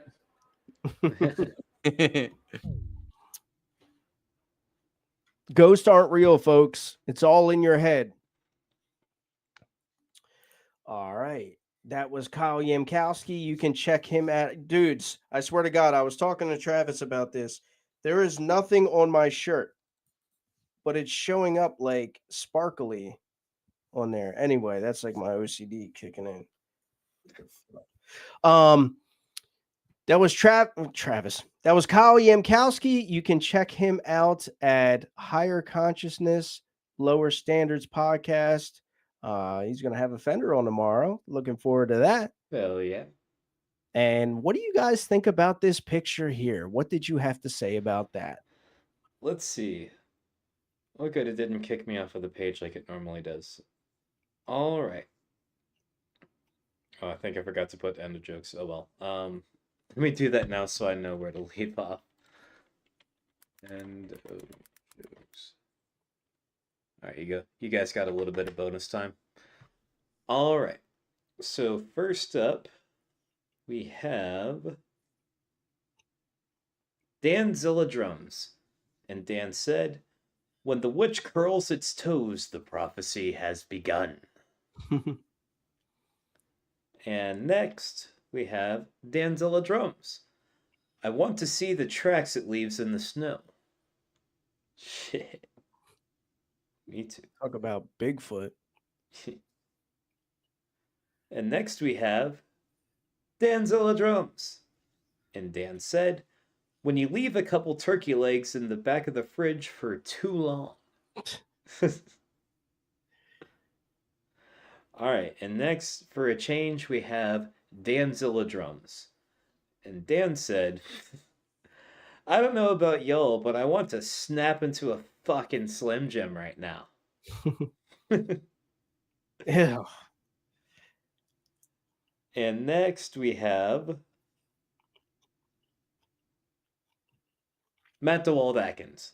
And Matt said, "They named her Bermuda because her feet are triangles." And next we have Danzilla Drums. Jesus. Stop being so goddamn funny and prolific. POV, what your grandpa sees on his way to get the roughest hand job of the century. And next we have Andy Dellinger.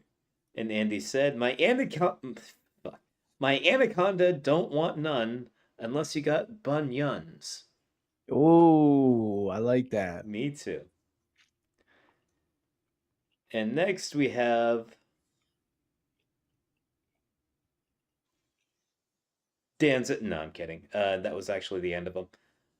All right. So, very Dan heavy concept. Unfortunately, he's already been on here.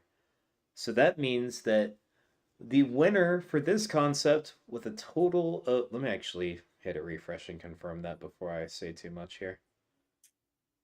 Just want to make sure.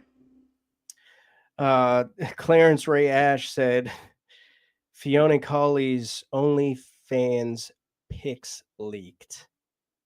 Wow. I've been wanting to see her feet. Fiona Colley. I mean, she's off of them. They're probably pretty pristine. Yeah. All right. So, yes, the winner with a total of 4 reactions. The joke was, my anaconda don't want none unless you got bunions.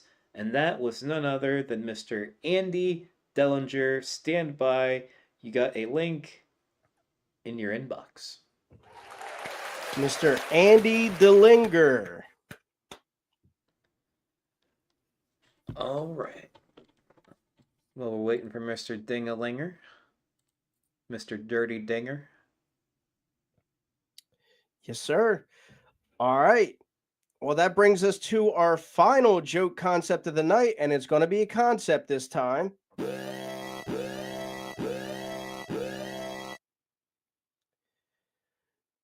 And since it's our last, and we will not be having a Fender on here, we're going to leave it off with good night to everyone except. So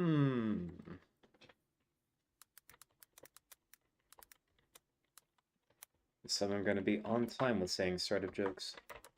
Yeah. Everybody, show some love to Travis, man. Travis made tonight work. You know, I asked him at the last minute so that we could have Steven on. Travis is truly an amazing co-host. He's always on top of things. We fucking love him. Thank you, Travis. I just farted.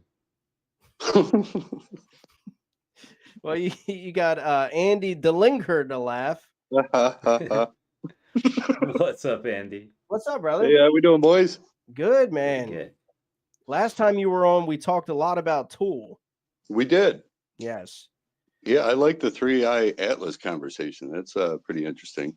What are your thoughts on 3i Atlas? Dude, I know we talked about this before with like natural disasters and stuff and getting giddy. I'm kind of excited.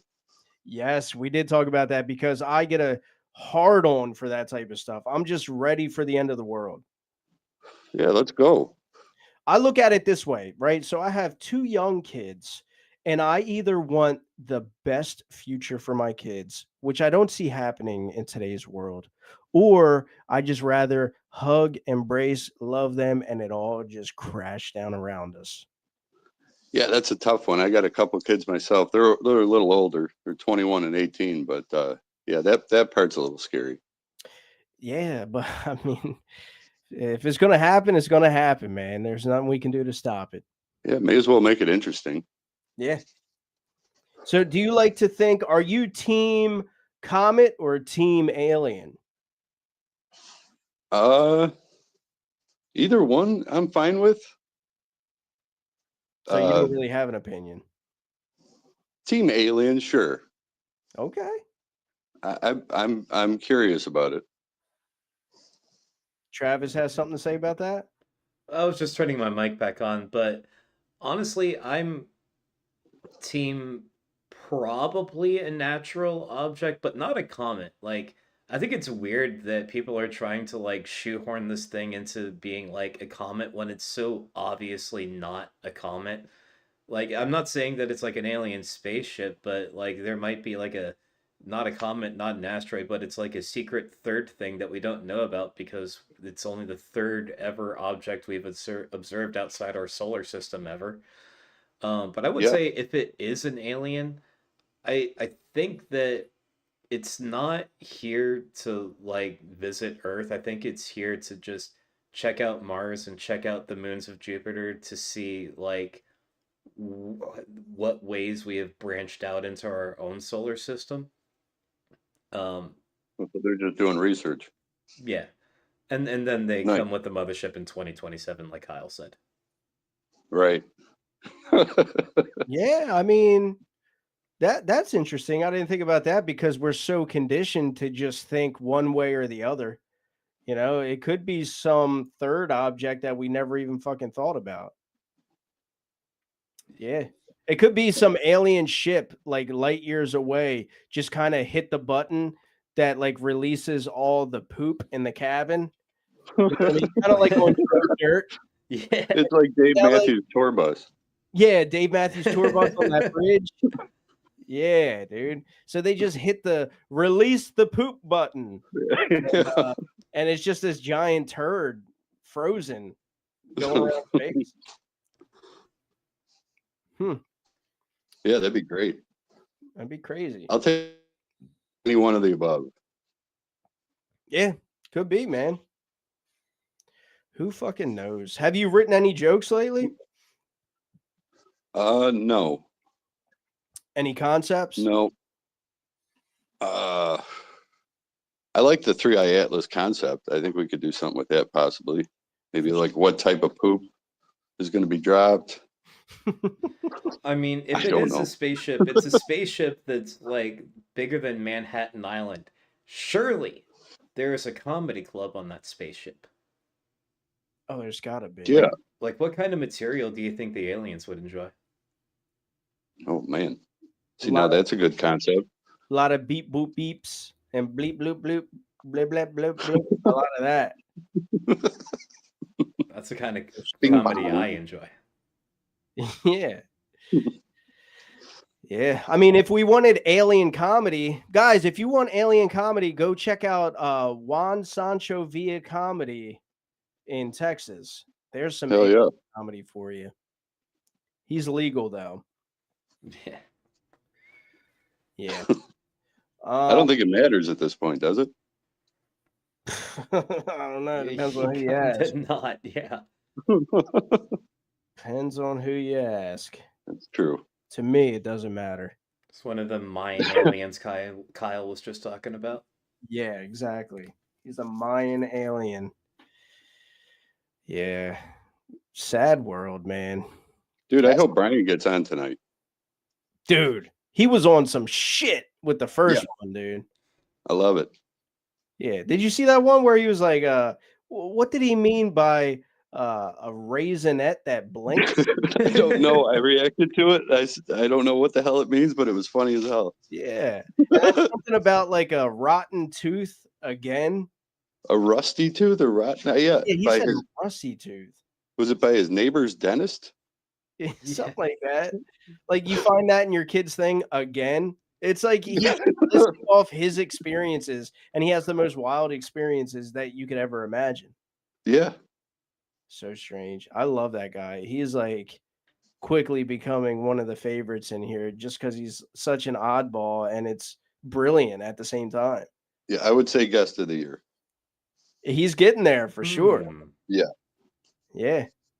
Yeah. And we are doing something like that. Once we get to a year, we're going to have like a whole bunch of, not a whole bunch, maybe like 3 or 4 spots that people can win. But guest of the year is definitely one of them. Hell yeah. Yeah. You're going to be the guest who I've pronounced their name wrong the most. It's common, but I'll tell you, Travis, you got it right on the nose every time, like right from the get-go. Now, it's just a bit. I know how to pronounce your name. No, I mean right in the beginning, like when I joined up and we started doing this. And yeah, it's very rare that anybody gets it right. Thank you. And it's Dellinger, right? Yeah. Yeah, I thought so. I mean, I'll just stick with Dellinger. That's fine. I mean, there was like this old gangster back in the mafia days called John Dillinger. Yeah, so I just went off of that. Yep. It's close. Mm-hmm. Sorry, I was just taking a sip of Topo Chico. Topo Chico, yes. The official drink of Comedy Writers Guild. Guys, go grab you a nice cold Topo Chico and enjoy it with us while we speak with Andy Dellinger. Topo Chico. You remember that? Yeah.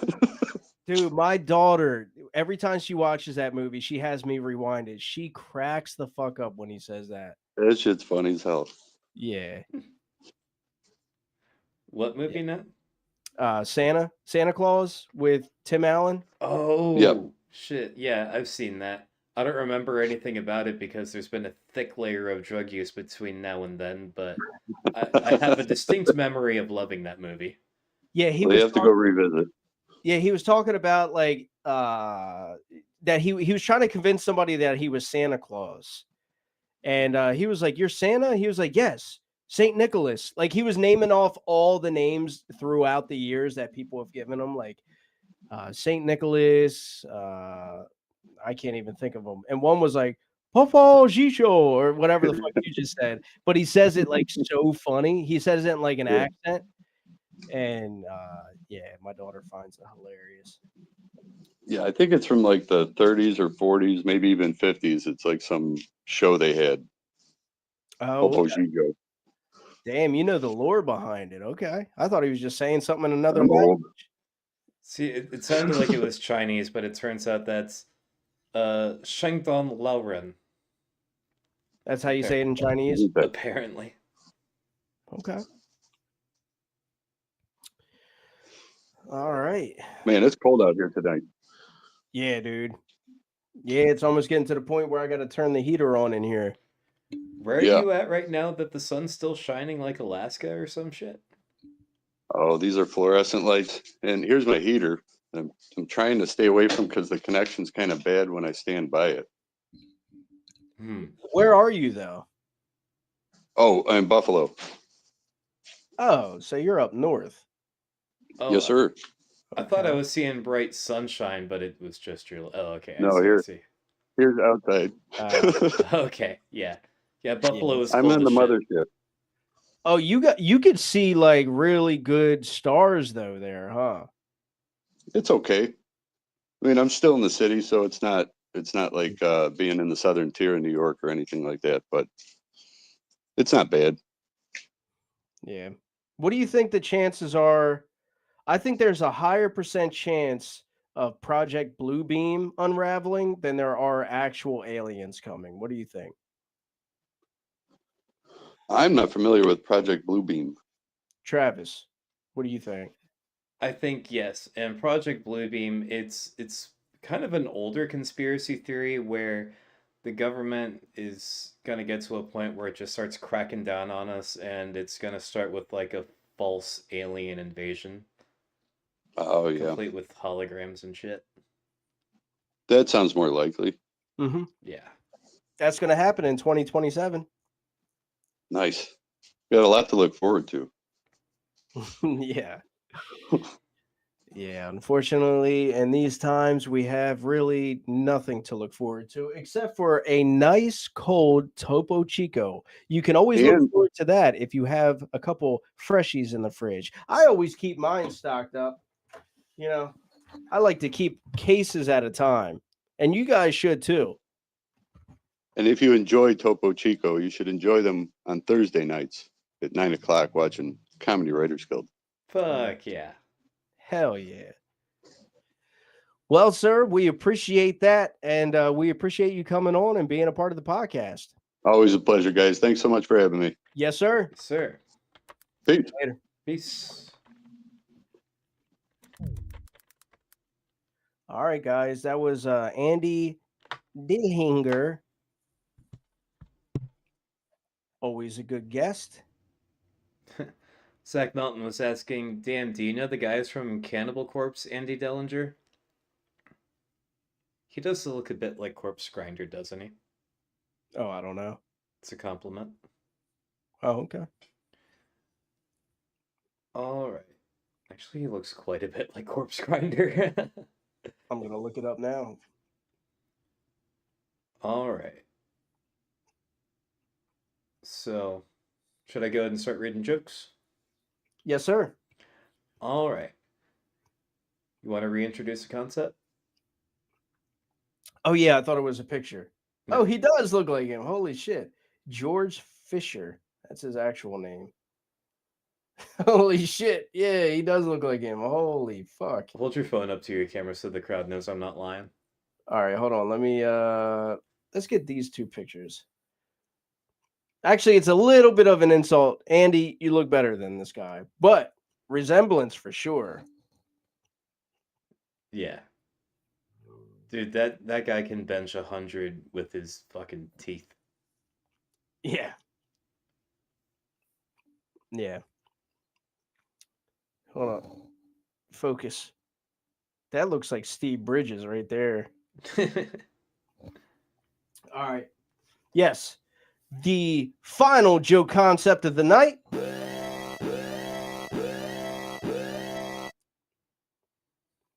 Good night to everyone except. Good night to everyone except. First joke comes from Danzilla Drums. Who would have thought? And Dan said, $1.73 has been added to your account. Congratulations on your Topo Chico sponsorship.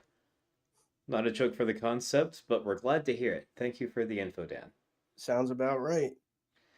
And Zachary Melton said, good night to everyone except my penis that only wakes up while I'm sleeping.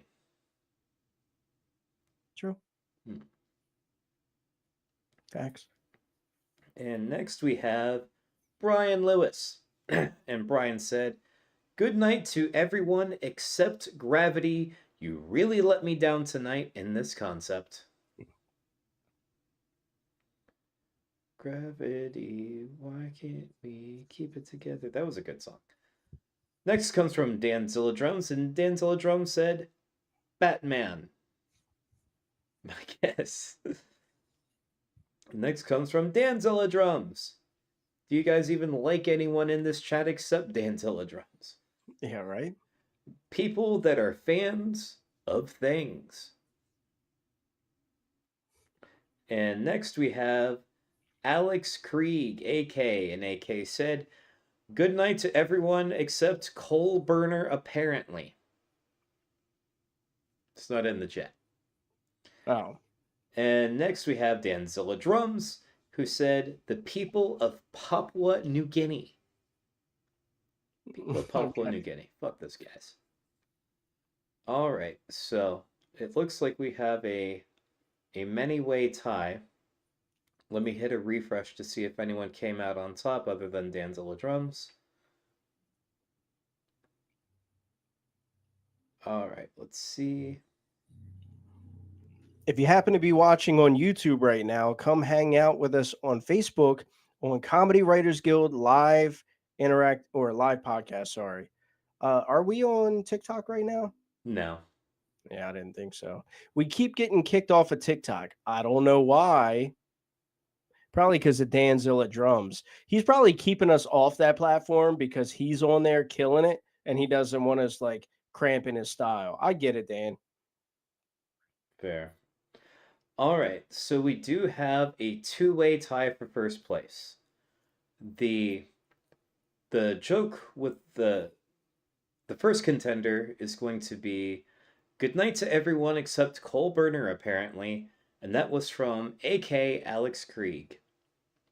And the second joke, also with 4 reactions, was good night to everyone except Gravity. You really let me down tonight in this concept, and that was Brian Lutz. So, go ahead and vote in the chat. Who is it going to be? Is it going to be Brian or is it going to be AK? Vote now. Make it easy on me. Throw those votes in there.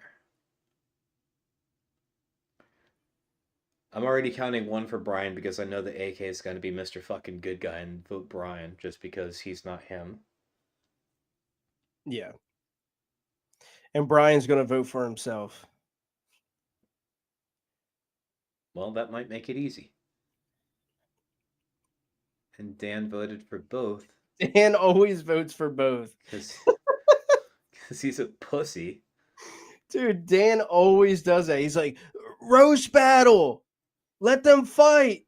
He literally said that. Make them roast each other. Yeah, he does that all the time. I fucking love it. He's consistent. And Brian said both. All right, so that's 4 Brians and 2 AKs, I guess. Dan said, make it difficult on Travis. Don't vote. Dan, I swear to God. You gotta love him. He's creative. He thinks outside the box. That's why I love Dan. All right. Brian is racking up the votes. I think he's going to be our winner. Okay. Well, even AK saying he doesn't really want to come on. Not that he doesn't want to come on. He said he'll be more interesting, I swear. AK, we love when you're on too, dude. Fucking polite ass considerate son of a bitch. I know. AK does have a big heart, I could tell. And a huge cock for the ladies. Ladies.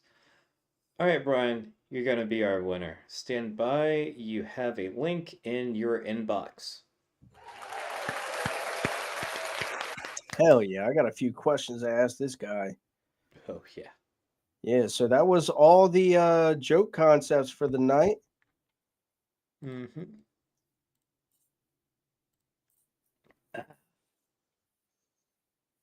Strap in.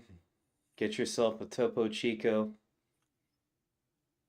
An interview with Brian, it's kind of like a psychedelic experience. There's nothing you can do but just sort of hang on for the ride.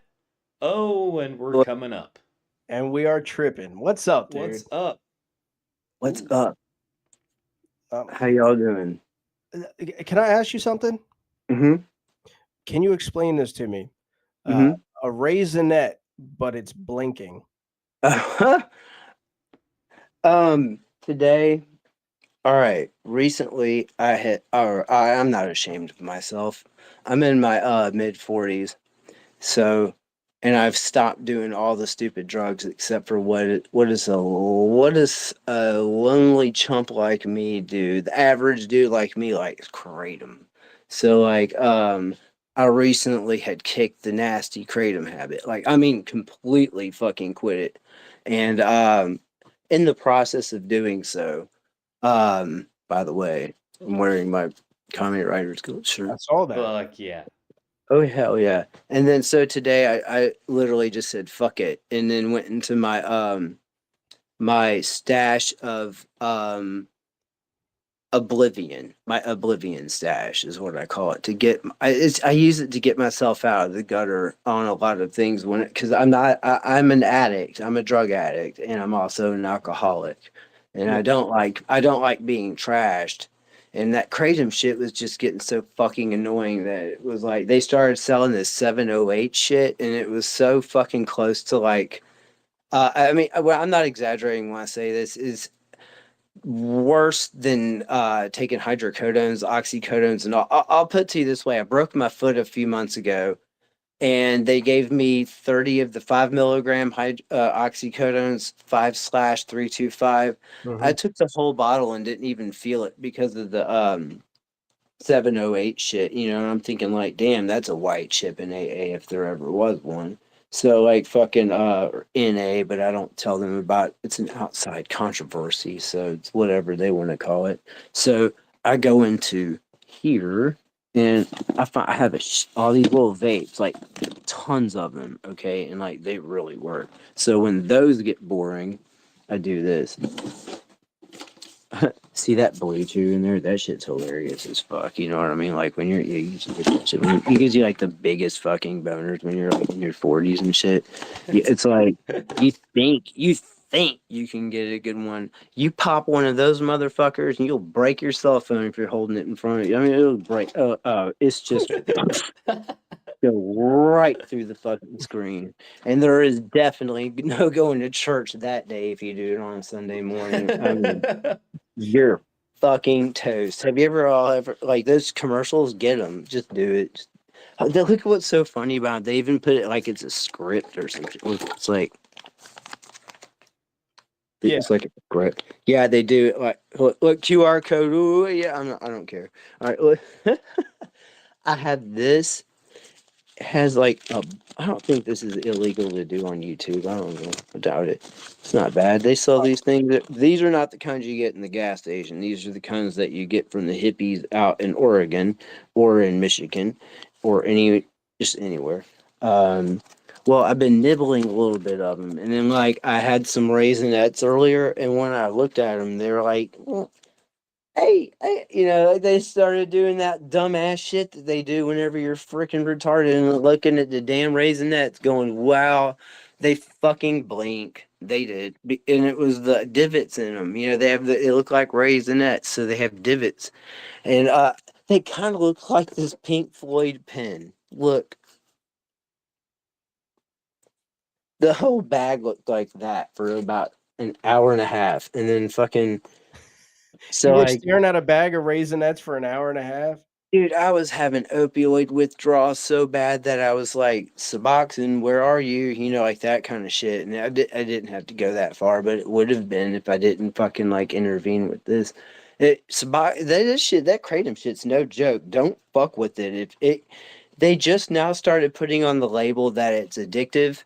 I mean, literally, like, I've got the old labels where it says it's not addictive. Now they say don't take more than X amount of dose in a 48-hour period, or you will be addicted. And it's on the brand called Opia, and it's so bad. And So I've it been does have withdrawal symptoms. super fucking bad. Like really fucking bad. The kinds where you definitely need Suboxone. I have an 8 milligram one right here. I'm like, what the fuck is this shit? You know what I mean? I'm like, damn. It is just one of those kinds of things you do not want to fuck with. And I've got no shame over it. The only reason I'm saying it is because it's on the rise everywhere. It can catch you off guard if you're one of those people that believe in nature remedies and things like that. You're like, I used to work at GNC back in the day, and the majority of what they sold then behind the glass jar or behind the glass container is completely illegal now. But this never ended up in GNC or anything like that. It was always sold as like an herbal supplement. Definitely, they would use this word supplement with it. So the thing is, it is an opioid, and the powder version of it is all right. Like, here's some of what that looks like. It looks like this shit. Yeah, that's the Like, stuff you like make the tea with. yeah, this is, you know what? This is innocent, except if you read the back and you're like, wow, it says Mida whatever the fuck. Then there's another ingredient that says like 0.01% of, and it's the hydroxy whatever the fuck, which is called 7OH, and that's the garbage that they sell. Here, I'll show you what a wrapper of it looks like, because I mean, it's embarrassing, but the thing is that awareness, I swear, needs to be spread. It looks like this. See where it says Opia? Yeah. Yeah. That shit is garbage. And so the thing is when you take it, it says that it's like that's just 4 pills, but each pill is 60 milligrams, and that's 15 milligrams per is what a dose is. So that's so many fucking doses in one. But like you get such a tolerance to it, you eat the whole thing, and then you get very, very, very bad withdrawals, exactly like heroin withdrawals and fentanyl withdrawals, and then you've got to take Suboxone or you're fucked, kind of thing. And you can't even taper off of it because the mental cravings, are so fucking atrocious that you cannot like. It's not escapable unless you've got a lot of support with you, nobody co-signing your bullshit. And right now where I'm at, there's not a lot of that going on because I'm a sponsor for a couple of people and they don't know. I know they might watch this, but you know, it is one of those kinds of things that it just has to be whatever it is. You know, I can't hold back. You know, that's one of the reasons why I put my mug shots out there. You know, I'm like, if I ever start doing open mics in Savannah or Georgia, because that's the only option I have since we don't have anything out here. I don't want someone trying to dox me in the future or somebody trying to fuck me over and be like, look at how fucked up he is. You know, so I put that out there. I'm trying to have nothing to hide. And, you know, I feel like the best way to be about anything is honesty. And, you know, like you asked about the raisinette thing, and I thought, well, you know, the whole bag looks like a party of them, and like just going, you know, and they do the noise and all that good shit, and you know, so it's like they're there for you, you know, and I'm there for them too. I eat them and I turn them into little turd nets, you know, they just right out.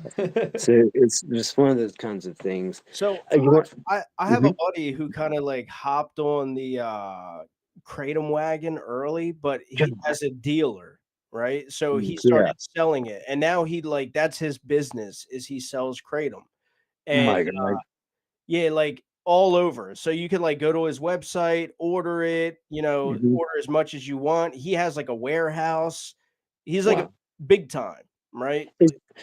Do you know the name of it? I don't want to put that out there. Oh no, I'll no, message no, yeah, you.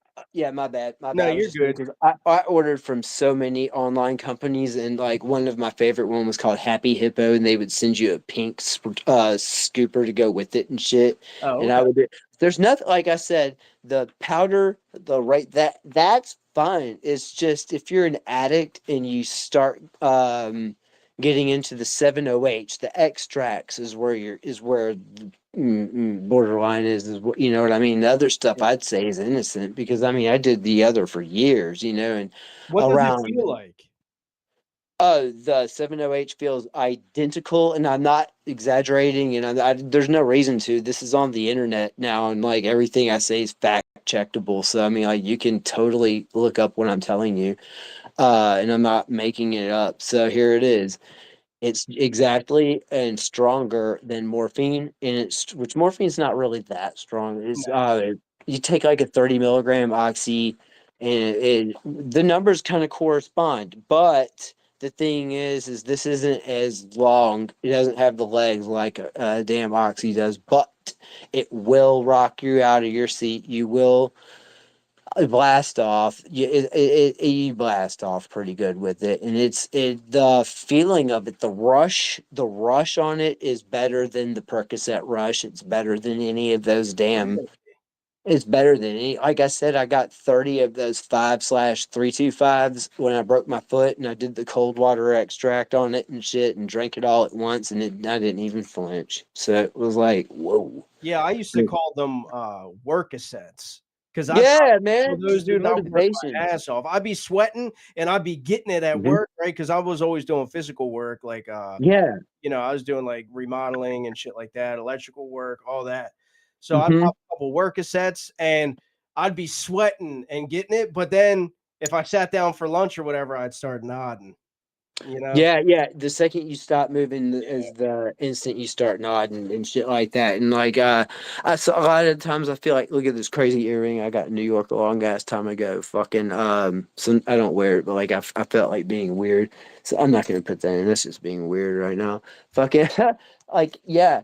You move around, you don't notice it. Sometimes I'll be like, damn, these are weak until you sit the fuck down and it's Yeah. like, whoa, and then it gets you and you smoke indica herb on top of it and it's like oh shit. And then so the kratom usage, I did the powder for about 2.5 years, did the dumbass 7OH ever since around January.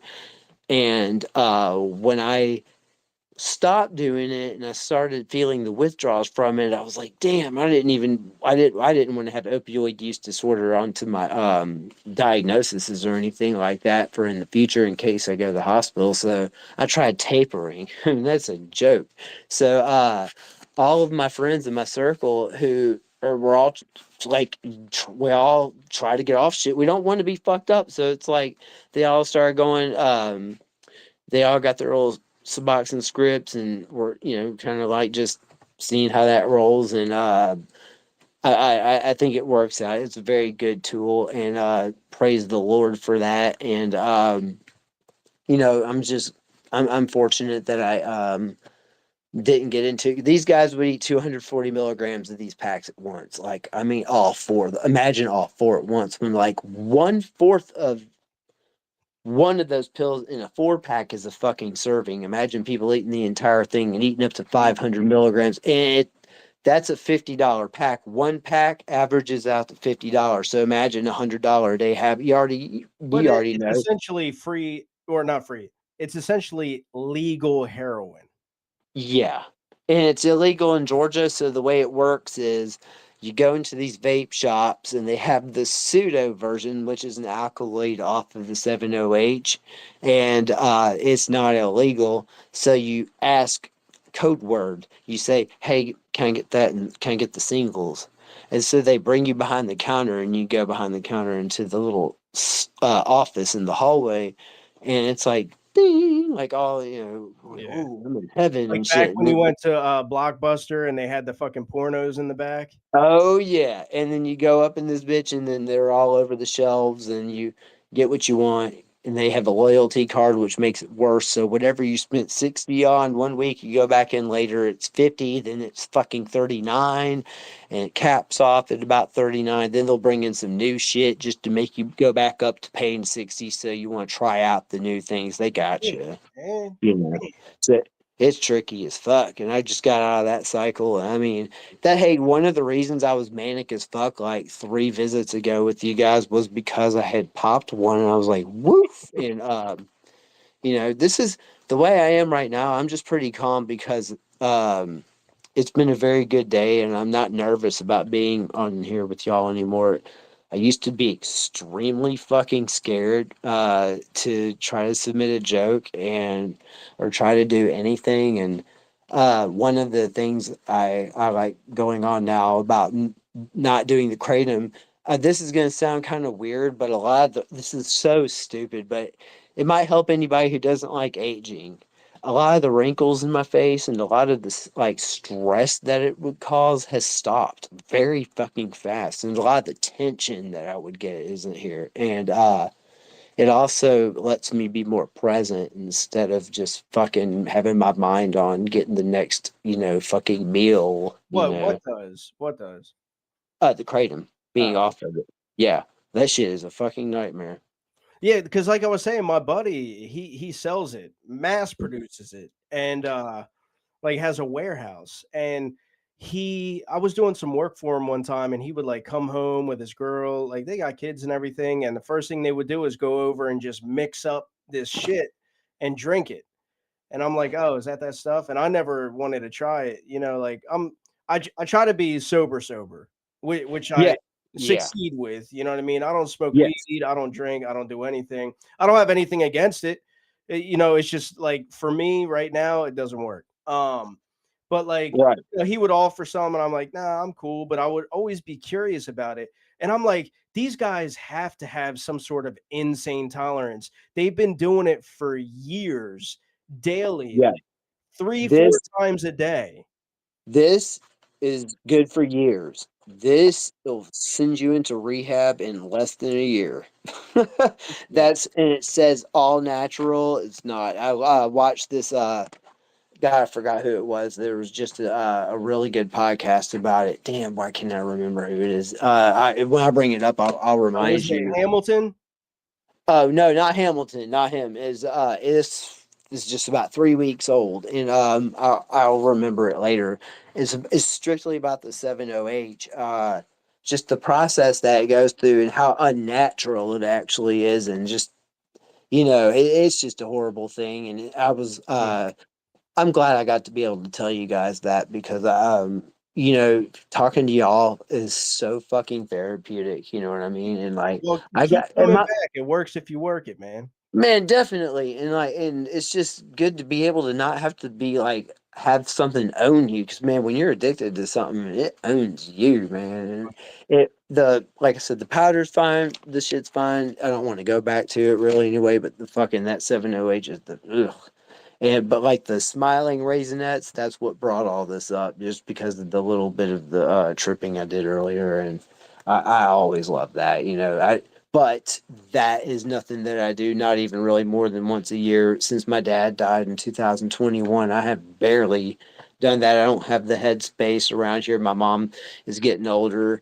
My family always needs my help and shit. And I'm always, a first responder, basically. So if anything happens, I'm the one that's got to be able to help everybody. And um, so that's the position I'm in right now. And I'm my gratitude for it's through the fucking roof, because right now my employment is shit, because every time I apply somewhere, they just type my name in, those mugshots come up. That's, like I said, one of the reasons why I put them out here on here, because if I ever have a future in comedy, and I do have ambitions, and I believe that maybe I can do something with this. And if I do, like I said, I don't want somebody pulling up my past later on and being like, look at this dumb motherfucker. Like, yeah, let's look at it now, Let's get it out of the way, man. I've got no fucking shame, and I've got no fear of crowds, and I can say what I want. I feel good about it, and I feel like I'm getting good training from you guys. Y'all are the fucking shit.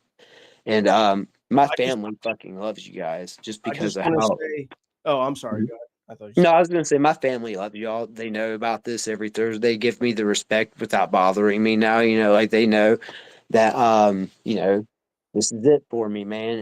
And if once there's one more tour coming up in April. If ACDC decides that this Power Up tour that they're doing in Australia, it actually starts pretty fucking soon. When it's over, they're not announcing it as their farewell tour. There's rumors of them coming back here in April. If they do that, that'd be the next time I go back out on the road. Because I'm not doing any more bands, apparently. There's not much happening. The second owner of the company, like I said, has bone cancer, and I think they're just all slowing down because Shooky, the man who owns the company, is in his late 70s. And he's always been just doing rock tours, and everything that's out now doesn't really go along with what he started out with, and they're all from Stuttgart, so they're just going to retire. And I'm okay with that. That's why I got to have a different career, man. And I mean, I know that being in comedy isn't going to always put the food on my plate, but I feel so fucking fulfilled just by winning a stinking little joke contest. To me is one of the I am so happy about these things, and I'm proud of myself. And there's not many things I do that make myself happy. And you guys are always on my mind throughout the day. And it's like whenever my chips are down, I think, well, at least I've got this. You know what I mean? At least I've got this, and I value this so much. And as much as I value it, and as happy as it's made me around other people that aren't used to seeing me happy on days like this, they know now. Everybody knows now. This is why that I feel like I've got something going on, and I know that y'all don't blow words up my ass, and you're not gonna lie and say, "Oh, you're funny." If you say it, I believe what you guys say, and I want as much criticism as possible, and I enjoy it, and fucking and the stuff that y'all have said to me is so fucking cool, and I'm just being myself, and I don't want to over try. If I ever do anything weird, just give me as many tips as possible, and I'm with everybody else. I don't want to be better, and I just don't want to do. I just want to do awesome, and I want to do it with y'all. And anytime I do anything, like when I go travel the next time, it's going to be Kill Tony related. The shirt's going with me.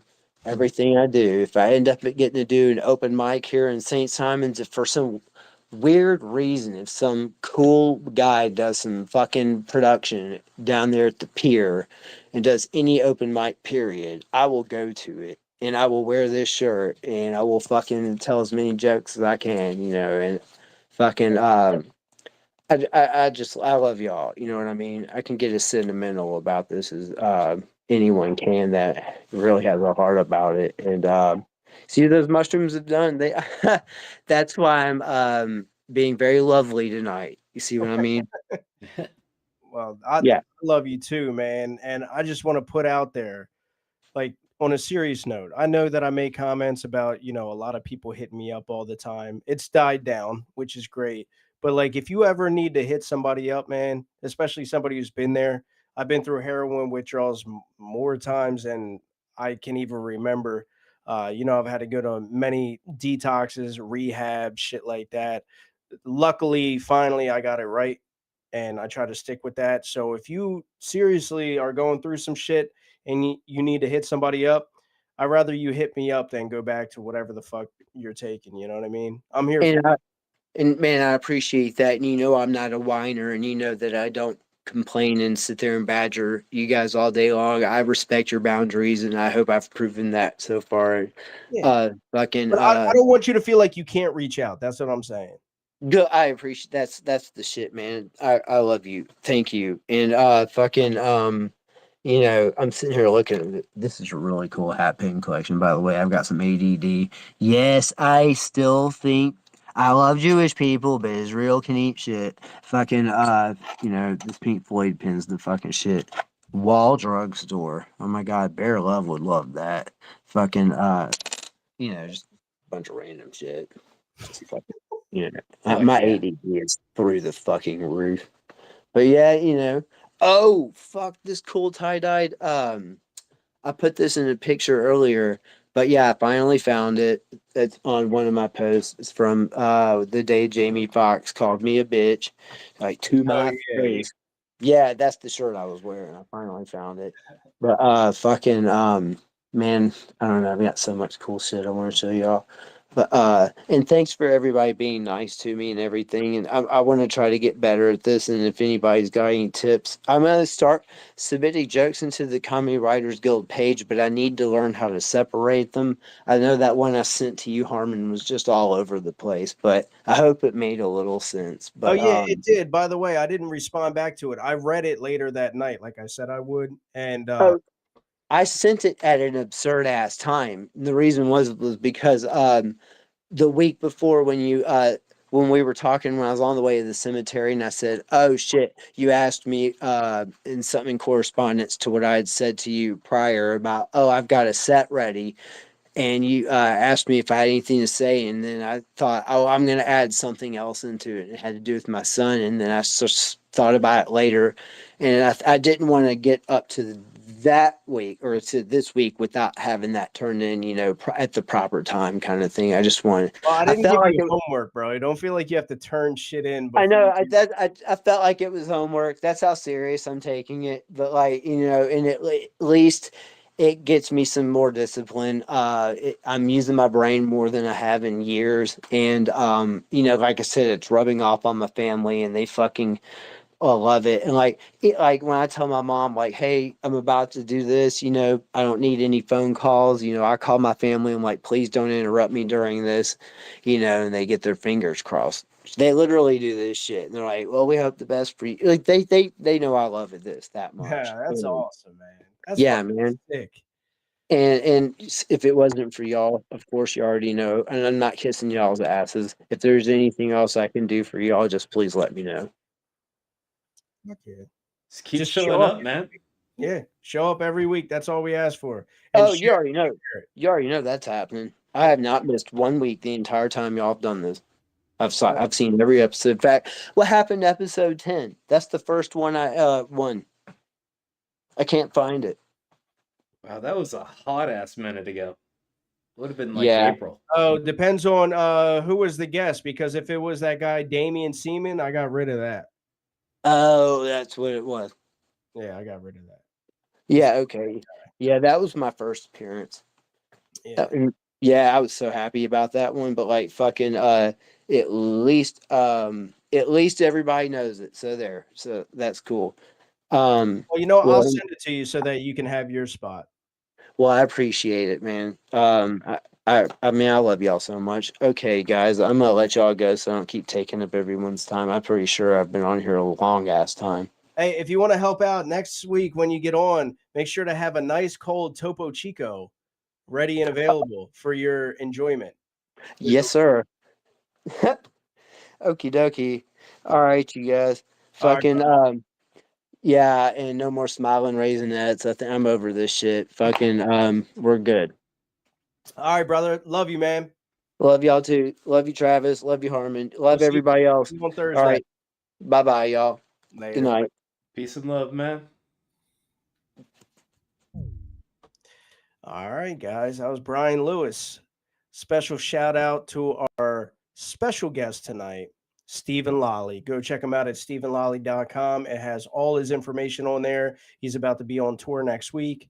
Shout out to everybody who's made it on, everybody who has come in, and a special shout out to Topo Chico. We are trying to make them the official drink of Comedy Writers Guild. God, I fucking love these. I'm not even joking. All right. So I've been kind of being animated with it, but this is my favorite drink. Since I got sober, I don't have many things that I can enjoy, but my children, food, and Topo Chico are the only things that I have to enjoy. If you slam like a quarter of this really fast, it almost tastes like you are drinking a Corona with lime in it. It's amazing. Yeah, why would you pop a 7OH when you can pop open a can of Topo Chico? Exactly. All right, Travis, you have anything you want to add? Yes, sir. Yeah, so once again, Power Sauce, formerly known as the Vibecast, is offline, but we are coming back for a Christmas episode. In the meantime, if you want something to do with your Tuesday nights where we're not having a surprise bonus episode of CWG with prestigious guest Steven Lolli, check out the podcast of Kyle Yankowski and Jordan Richardson called Higher Consciousness, Lower Standards. You are going to love it. And what else you are going to love is a nice, refreshing can of Topo Chico. But that's all I got. Hell yeah. Thank you, everybody, for coming by on this Tuesday. I know it was random. We're typically on Thursdays. Thursday is still happening. And I want to let you know next Thursday, we are actually having something I'm very excited for. We are having Christy Nova on the podcast. I don't know if you guys know who she is, but she was recently the producer of Kill Tony. This lady was one of 2 or 3 people that produced the largest comedy podcast in the world. And I am really looking forward to picking her brain. So come check us out then. And then this Thursday, we will have Mio Love on for our Halloween spooky episode. I don't know what's too spooky about her. If you've seen her, there is nothing spooky about her. But let's just say I'd never ghost her. But yeah, guys, we love you. Thank you for coming and enjoy your night. See you Thursday. Good night. Boom. Could you call them a bunch of cocksuckers for me? They're all a bunch of cocksuckers, but they did a great job tonight. That's right. I love you. You brother. did a great job. Love you, Joey.